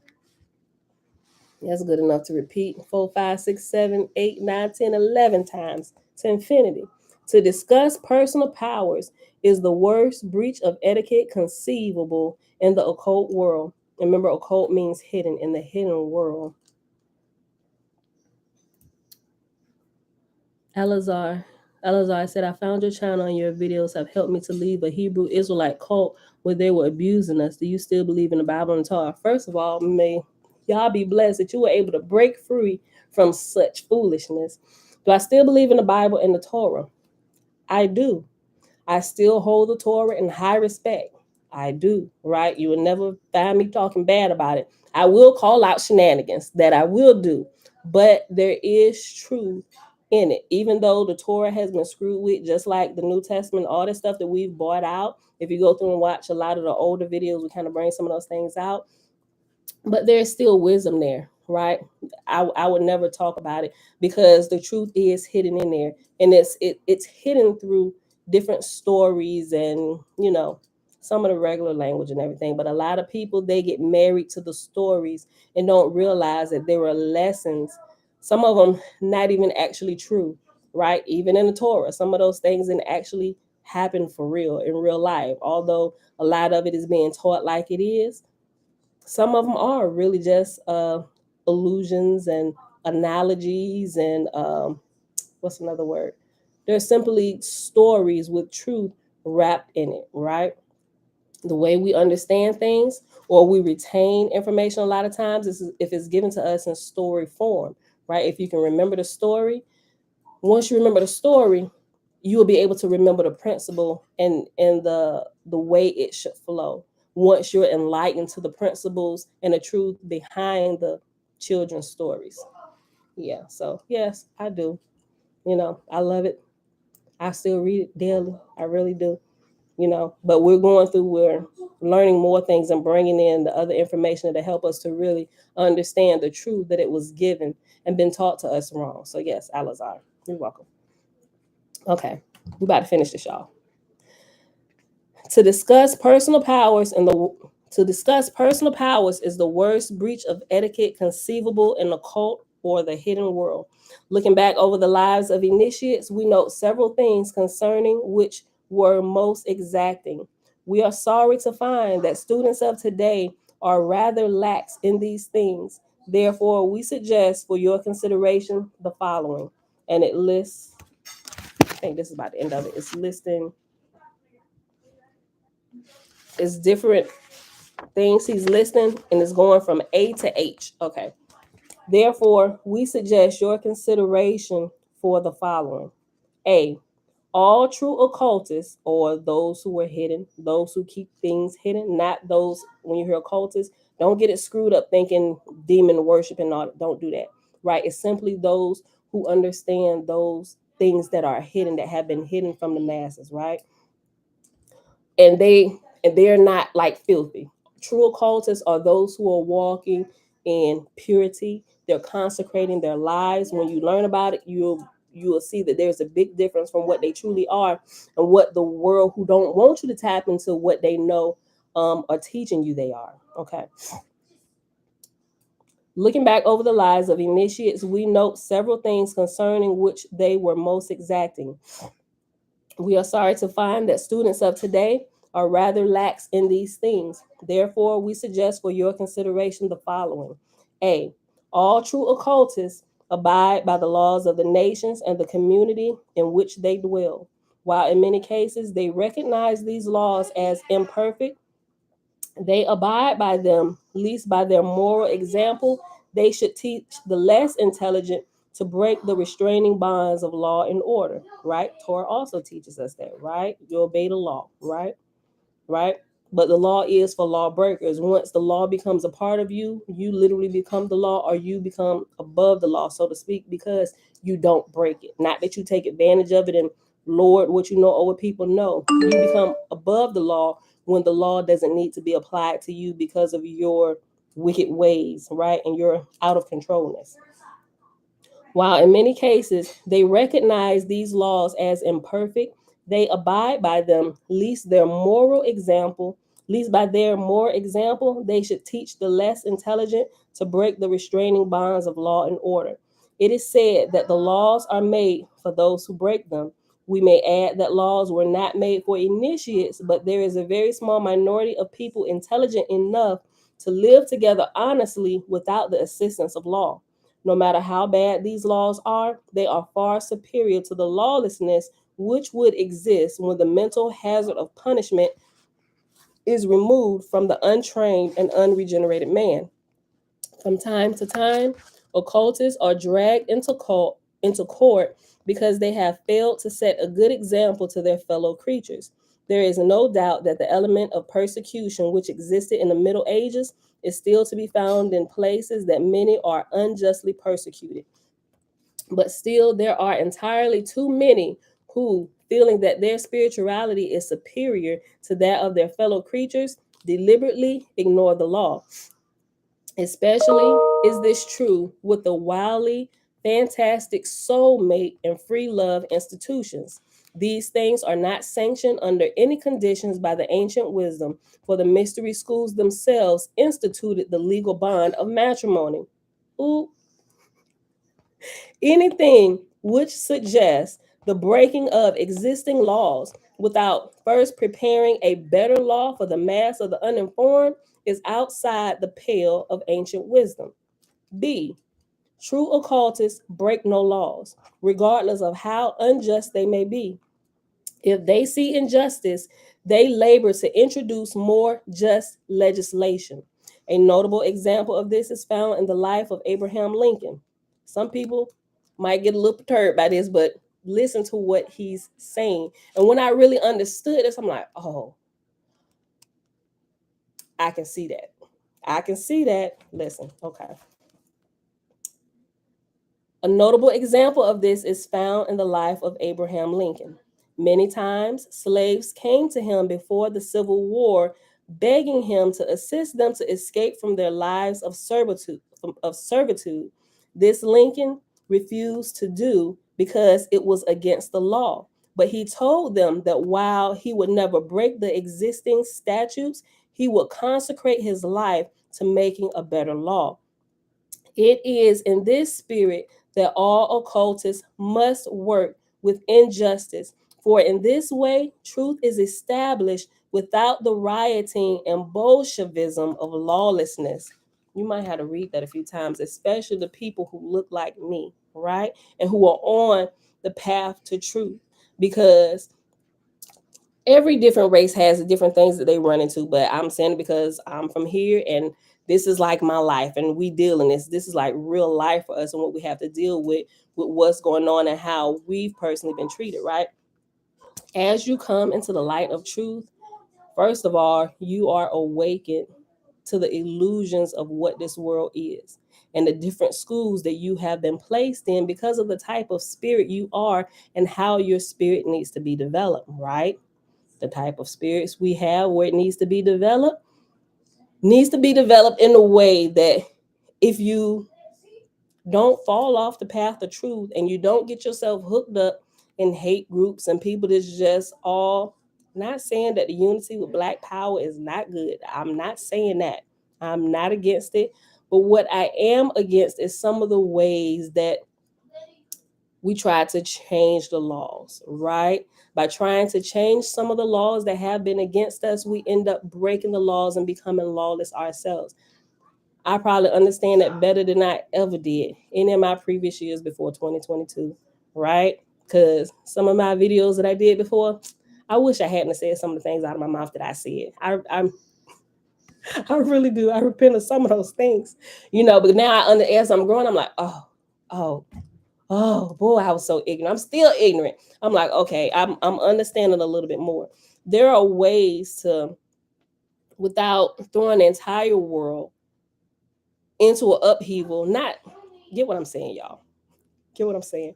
There are some people who are absolutely lawless, and not just our people, all over the world. I'm not trying to turn this into all about us type thing, but you find it in every race and group of people, right? And I'm just talking about this because this is the part of the world or the life that I come from, that I've personally experienced, right? If you go to somebody else's place, they'll talk about it from their experience. Just like I talk about the foolishness in Christianity. I was there, I know it firsthand. I come out of that. So my audience is to those who have the same experiences I did and how to break free from a lot of these things. And even when you come out to church and you learn about the Hebrew roots and all that stuff and getting caught up into some of the Hebrew cults and stuff, and it's like they put you back into bondage, but it looks just a little bit different. Lorette, shalom. So if we can kind of remember that, I'm not trying to harp on and just try to make us a thing, because I'm not, but I'm learning as I come into more truth how to break myself away from those mental bonds and slavery that hasn't just been put on our people, but they have literally been put on every race of people. And this might sound horrible, but it was kind of designed to be that way, because it helps you as you begin to wake up to truth. You can kind of navigate your way out of that maze, and you kind of get a bird's eye view instead of the view from standing on the ground. Can't see too much standing on the ground. You have to come up a little bit higher to see that everybody's still going in that same circle, in that mousetrap, right? Whether it's Christianism, Islam, Buddhism, all this other stuff, right? You have to be able to come up to see a little bit higher to understand what Abraham Lincoln was doing, right? It just makes sense to me that way. All right, listen, I read it again. B, true occultists break no laws, regardless of how unjust they may be. If they see injustice, they labor to introduce more just legislation. A notable example of this is found in the life of Abraham Lincoln. Many times, slaves came to him before the Civil War, begging him to assist them to escape from their lives of servitude. This Lincoln refused to do because it was against the law, but he told them that while he would never break the existing statutes, he would consecrate his life to making a better law, right? So you got laws that you absolutely can't break, but sometimes you can get around laws by creating a higher law, right? Just like it, that's easy to see with the law of gravity, right? I know some people ain't gravity. All right, whatever. So everybody can stay on the same page. The law of gravity. Airplanes, they're not breaking the law of gravity. They've just found a higher law to operate that will supersede the laws of gravity, the law of thrust and lift, that will keep them safe.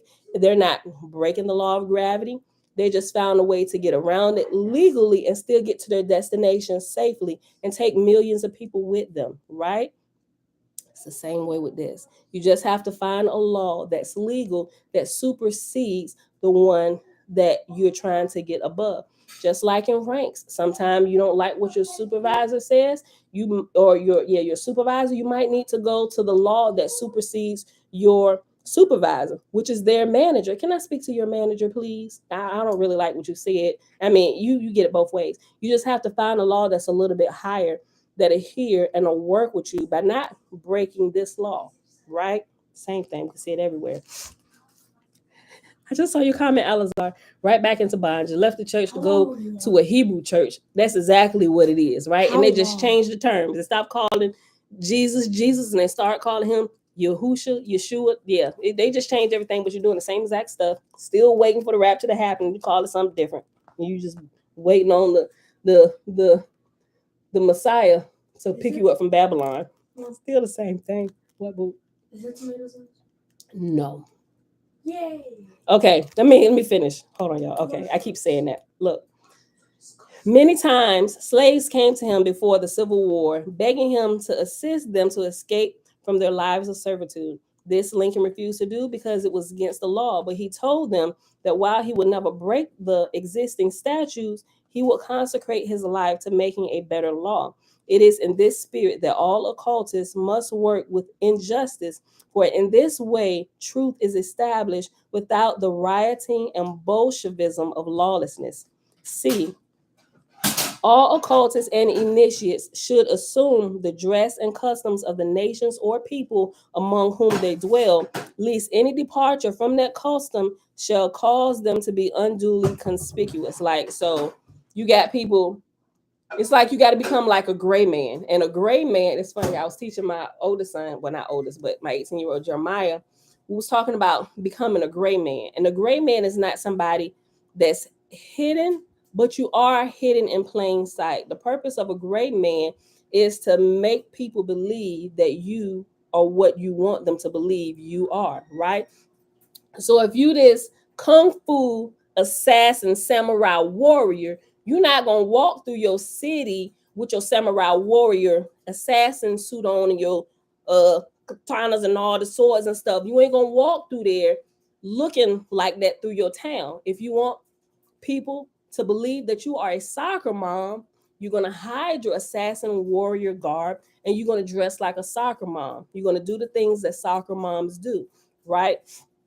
That's what being a true gray man is. And that's what we must become as we get on the road to truth, right? We must also become gray men. We have to blend in, right? So when people don't look at us, oh, you a monk or you doing this, like you don't wear all this crazy garb and you single yourself out. Kind of like what the Hebrew camps do. They putting on all this flashy purple stuff. I'm like, they out here looking like the circus. I mean, forgive me, y'all. I'm like, so it's they gonna have targets on their head. You singling yourself out. Why would you do that? You know, so I understand that. I really understand that from being in the military, right? You aren't really to when you're not on duty, you're not to go out here walking around in civilization with your gear on, right? Go take it off. Nobody should know that you're in the military except for like close friends and those who you associate with. But I should be able to go to the store and nobody know that I'm an admiral in the United States Marines or the United States Navy, right? Nobody should know that, right? It also becomes a point of defense. That becomes your weapon, right? It's your weapon and it's secret, right? Chinese goji is my secret. I bear no arms. You know, it should be your secret. You don't need to broadcast that to the world because when you do, you bring undue attention to yourself. Now you got those, oh, you in the army, don't look like you in the army. I think I can take you. I'm a little bit bigger. You just gonna bring people out of the woodworks attacking you for no good reason except for your own foolishness of flaunting who you are and your gifts and stuff because there's somebody out there in the street that think they're a little bit bigger and badder than you and they're going to try and prove that to you. Don't do that. Become a gray man. Blend in with where you live. If you're living in amongst a community of monks and they all wear these orange garbs, then by golly, go to the nearest general store and get you an orange garb and look like them, right? If you in a military town and everybody walk around in their BDUs, all that, then you can walk around in your BDUs, right? Blend in, become a gray man, be who they think you are, right? But keeping your secret to yourself, that's your own private wisdom and weapon. I'm gonna read it again.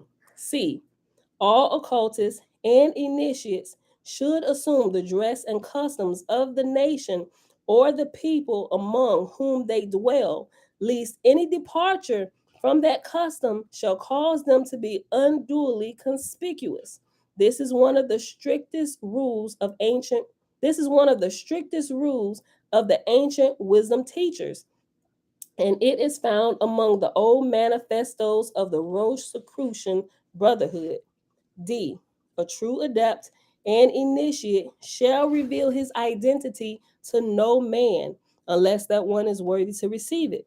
The secret work which they have been permitted to have is a two-edged sword.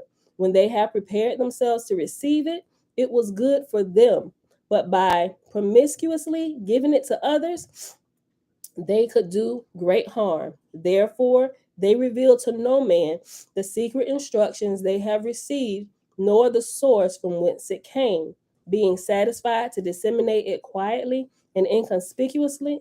Being satisfied to disseminate it quietly and inconspicuously. When questioned concerning these things, they state their position and then remain silent.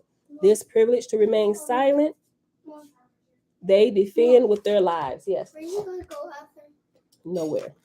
And so also if you go through and you watch that series Merlin, you will see this is one of the main things that his teacher was teaching him. He said, reveal who you are to no one, Merlin, not even to Arthur, not even to those you love and you think you can trust. Do not reveal it to them, right? And you can see this was one of the hardest things for Merlin, not revealing that he was a true wizard. The dragon called him young warlock, right? Just identifying the power he had.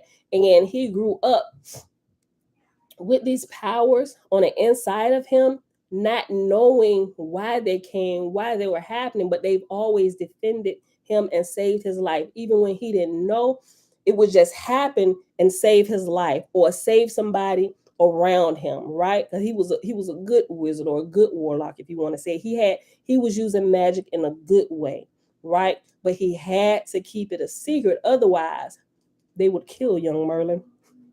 Y'all gotta watch it. I'm telling you, it's so good. Okay. Who we at? Oh my gosh, we at 2 hours. Y'all, I'm gonna finish this because I got like 2.5 pages. I'm be done. So I'm gonna just go through it. If you gotta go, y'all, it's Sunday. I mean, y'all sit in Sunday service for longer periods of time than this. See this through. We would have been done if I quit adding in my stories. Okay. D. The true adept and initiate shall reveal his identity to no man unless that one is worthy to receive it. The secret work which they have been permitted to have is a two-edged sword.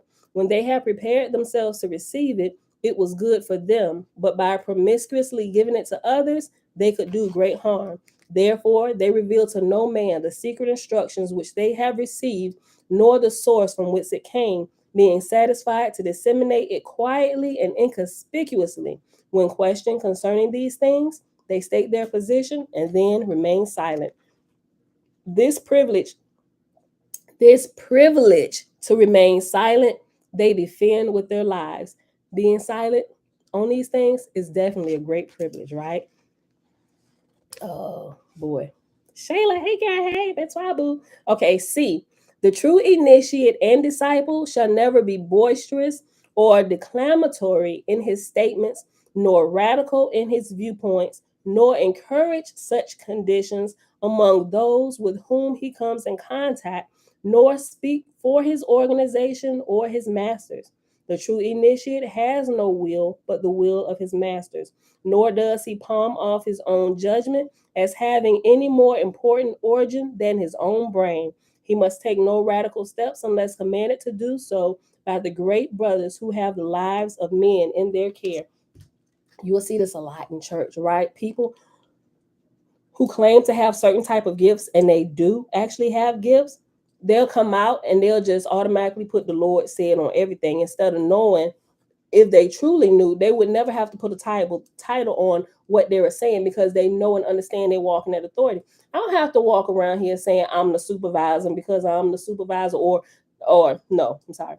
I don't have to walk around here saying that the supervisor left early and gave me the charge of everything. I don't need to walk around here saying in the name of the supervisor, do this, or you gonna get this when the supervisor come back. I don't need you to do that. The supervisor gave you the power. Go get this done, please. Don't, be be a good person. Don't be like, go get it done because I said no. You do that ain't how you deal with people. Like, okay, we got this set out like this. So if you don't mind, because I know you're good over here, I put you over here because you freaking rock this area. So you would be a great asset over here. So you do this, you handle this part, you in charge of this over here, you do that. Your talents are awesome right here, right? Be a good supervisor. Even if you aren't the true supervisor, but you were given the supervisionary powers, be wise with it. So you gain an army around you and not people that's ready to burn you at the stake. Right? Look, but you see this in church. The Lord said, and the Lord said this, and thus the Lord, and this, Jesus told me, and this. I'm like, oh, what a. And you just breathe and blink your eyes. Okay. But you see that a lot in church. I just want to bring that out. Okay. The true initiate has no will but the will of his masters, nor does he palm off his own judgment as having any more important origin than his own brain. He must take no radical steps unless commanded to do so by the great brothers who have the lives of men in their care. F. When dwelling in a community, initiates shall be peace loving, simple, kindly, charitable, and not critical of those about them, making themselves invaluable through their intelligence and their integrity. They shall watch their conduct day and night, that it may in no way reflect against the exalted organization of which they bear witness. They shall be humble in all things, willing and glad to do the most menial labor if it will add to the welfare and progress of their fellow creatures. It shall be said of such a one as of the Master Jesus that he went about doing good. G.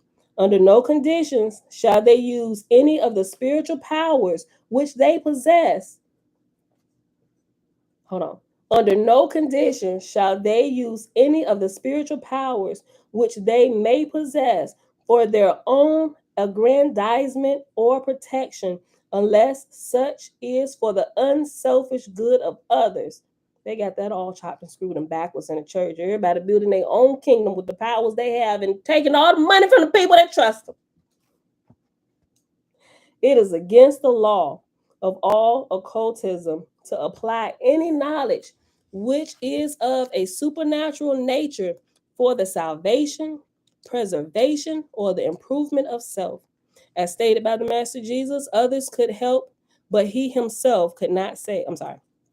As stated of the Master Jesus, others he could help, but himself he could not save. For this reason, modern psychology and mental magic of various kinds are contrary to the orders of the ancient wisdom. For by modern psychologists, the student is taught these spiritual gifts that he may use for his own aggrandizement. H. Under no condition is the teacher warranted in exacting pay for the spiritual instructions for which he gives, for no money was paid to receive them, nor is any coin of the realm a payment for them. Everybody got this chopped and screwed, right? Because we know they are not really being led by the unseen world, right? They're being led by their own selfishness and furtherment of themselves. I'm gonna read this again. I know ain't none of y'all here doing this, but y'all may have come from somewhere that did it to you. Under no condition is the teacher warranted in exacting pay. It don't matter if you on YouTube. My PayPal is down here. Go ahead and shoot me a cash app if you enjoy what I'm teaching. No.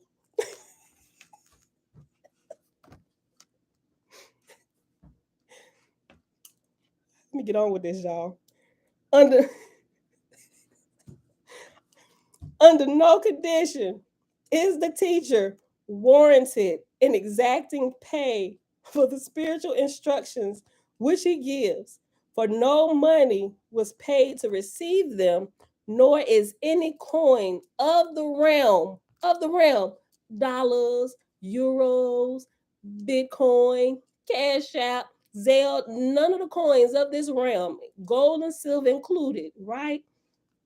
For no money was paid to receive them, nor is any coin of the realm payment for them. The student assumes his share of responsibility, and ingratitude is one of the major sins of occultism. when a student who is in a position to assist retards, hold on, wait, when a student who is in a position to assist retards through his miserliness the work of the master, such a one assumes all the karmic debts incurred as a result of his failure to cooperate.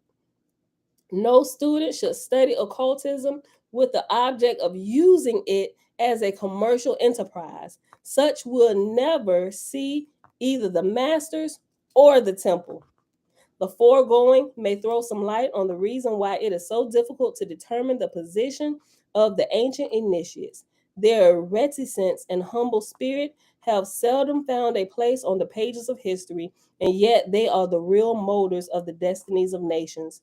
They are the invisible powers behind the thrones of earth, and men are but marionettes dancing while the invisible ones pull the strings. We see the dancer, but the mastermind that does the work remains concealed by the cloak of silence. A follower of the master or of any of the seven great schools which have been established in order to disseminate the ancient wisdom is not privileged to call himself a member of any occult order or school until he has passed one or more actual initiations in the spiritual temple of the order to which he has been drawn by his planetary lights. The reading of literature, the payment of fees, the signing of pledges does not make the student an occultist or a member of any of the true spiritual orders. Only by the first initiation in the spiritual temple is he made a true member. He may join this society, that organization, or the other brotherhood and so state, but he is thus affiliating himself only with an exoteric order. His true membership comes from with his entrance into the temple, which contains the spiritual hierarchy that animates and vivifies the outer material institution. Time and time again, we find students, disciples, and even initiates of the lower orders who, through a certain remnant of egotism still remaining in their natures, have brought disgrace upon the thing which they truly love. This usually results from some ignominious failure which they make, and which, because they have in it incessantly emphasized their spiritual position, is laid at the door of the school which they claim to represent.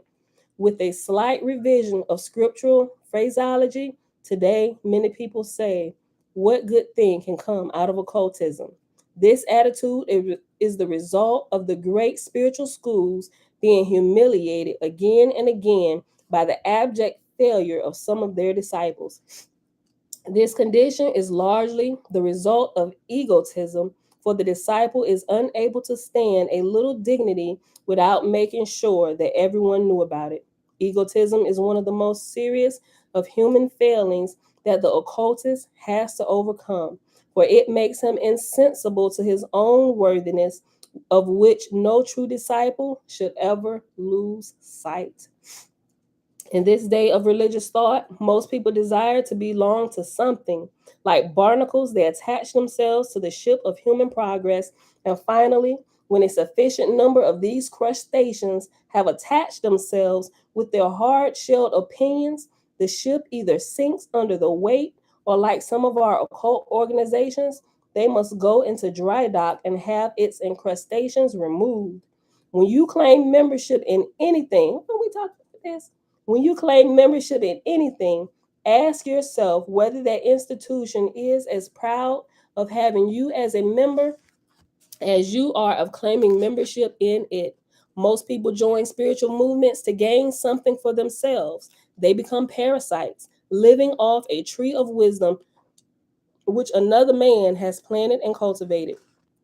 True people affiliate themselves with the mystery schools, not to better themselves, but to serve that institution faithfully and well. Until they feel that they are a credit to it in every sense of the word, they do not wish to have their name linked with that of which they are not a worthy representative. Instead of claiming membership in this, that, or the other, and thus casting reflection upon the integrity of the masters, Let us take another of the ancient rules for our standard, and in this way uphold the dignity of the superior thing. Let us suppose that you have just joined the ancient religious order, which was called Gnosticism. We have said that there were three divisions: students, disciples, and initiates. Let us see how we would state our position if we were to attain any one of those three degrees in the ancient religion of the Gnostics. If a student, we would say, I am a student of the Gnostic philosophy. If a disciple, we would say, I am a disciple of the Gnostic path of wisdom. If an initiate admitted into the spiritual temple of the Gnosis, we would say, I'm a Gnostic. In the last simple statement, we have distinctly affiliated ourselves with the spiritual hierarchy manipulating the Gnostic order. We would never say that we were anything unless actually initiated into the esoteric organization, which, concealed behind the exoteric order, is in every case the true institution of which the exoteric structure is but a symbol. Every member of an occult organization should make his position unmistakably clear. He owes this not only to the order, but also to himself, for daily misunderstandings arise because students are not honest enough to admit themselves to merely be seekers and not adepts in disguise. The ancient wisdom demands honesty and would have in its ranks none without sufficient love for the order to defend it from every calumny and bear upon their shoulders, if necessary, its honor and integrity. Why should people try to be virtuous when they see others pass on to wisdom with all their sins? Let me read that again. Why should people try to be virtuous when they see others pass on to wisdom with all their sins? The high standards of the wisdom schools are discredited by persons who, while full of faults, claim to be initiated members in good standing of an organization which stands for all that is high and noble. In the name of the great work, it is wise to admit that all we have of virtue we owe to the masters and their institutions, while for our vices we are indebted to our own lower natures. This attitude will serve the great work far better than you will ever know. And that, my beautiful people, is the end of what the ancient wisdom expects of its disciples. I would say keep this on you like you keep your visa, right?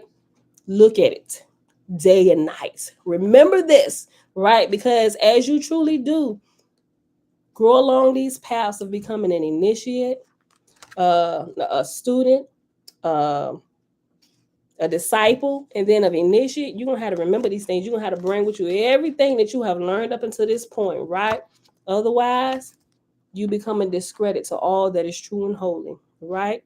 True truth seekers and initiates, students of the unseen realm, they don't live their lives any kind of way. They really uphold truth when they're seen and when they're unseen. And what counts more is those times where everybody else with physical eyes can't see you, right? What you do in those times, in your private times where you're hidden from the rest of the physical world, is what really matters, because it's then, I mean, all the time, but you're not going to get away with anything because the unseen world watches you, especially if you proclaim yourself to be something that you are not, or proclaim to be this big spiritual teacher, but in your private time you can't even get control over your own self. Oh, the teachers, the masters see that, right? And eventually it's going to come to the light of day. So you had better be living a life that you claim you live in the front of all of those who got physical eyes to see, because the ones with the unseen eyes and unseen bodies, that's who really taking notes, and that's who you really need to impress, because they will pass you or they will fail you in this grade, in these grades on this earth. And I said with an F, school, right? Yo, they killed me with that one. I'm telling you, right? Yo. All right, y'all. It's been a long day. 2 hours and 18 minutes. It's probably like the fourth video. I done it like 2 hours. But I really wanted to finish it today. So when we start tomorrow, we start that big blue book, the OHASPI. Remember OHASPI? O is sky. A is earth. Spi No, I think I got that wrong. Owaspy.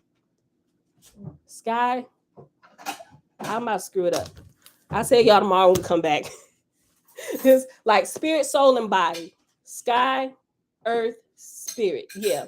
Owaspy. Sky, earth, spirit. Spirit. Sky, earth, spirit. Spirit, soul, body. All right. We'll start tomorrow.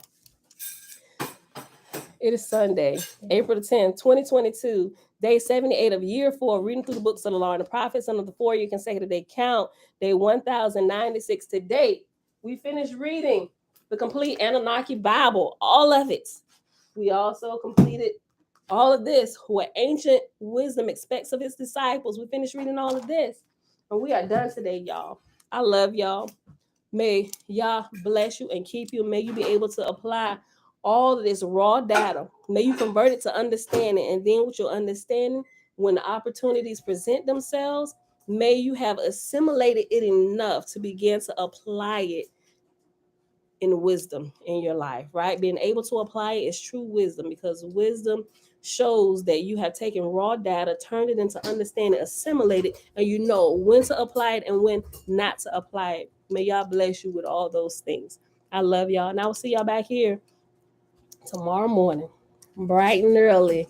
We ain't gonna change the time yet. I was thinking about going to 6:15 Eastern time. I think we'll leave it at 7:15 a little bit longer. I just gotta triage just a little bit better, but I think before the end of the summer, we definitely gonna go to 6:15, right? So, all right, y'all. With that being said, I love y'all. I'll see y'all back here tomorrow morning, bright and early, 7:15 a.m. Eastern Standard Time. Peace. Go ahead, hit this right here. Josiah's ending it today. Bye, y'all.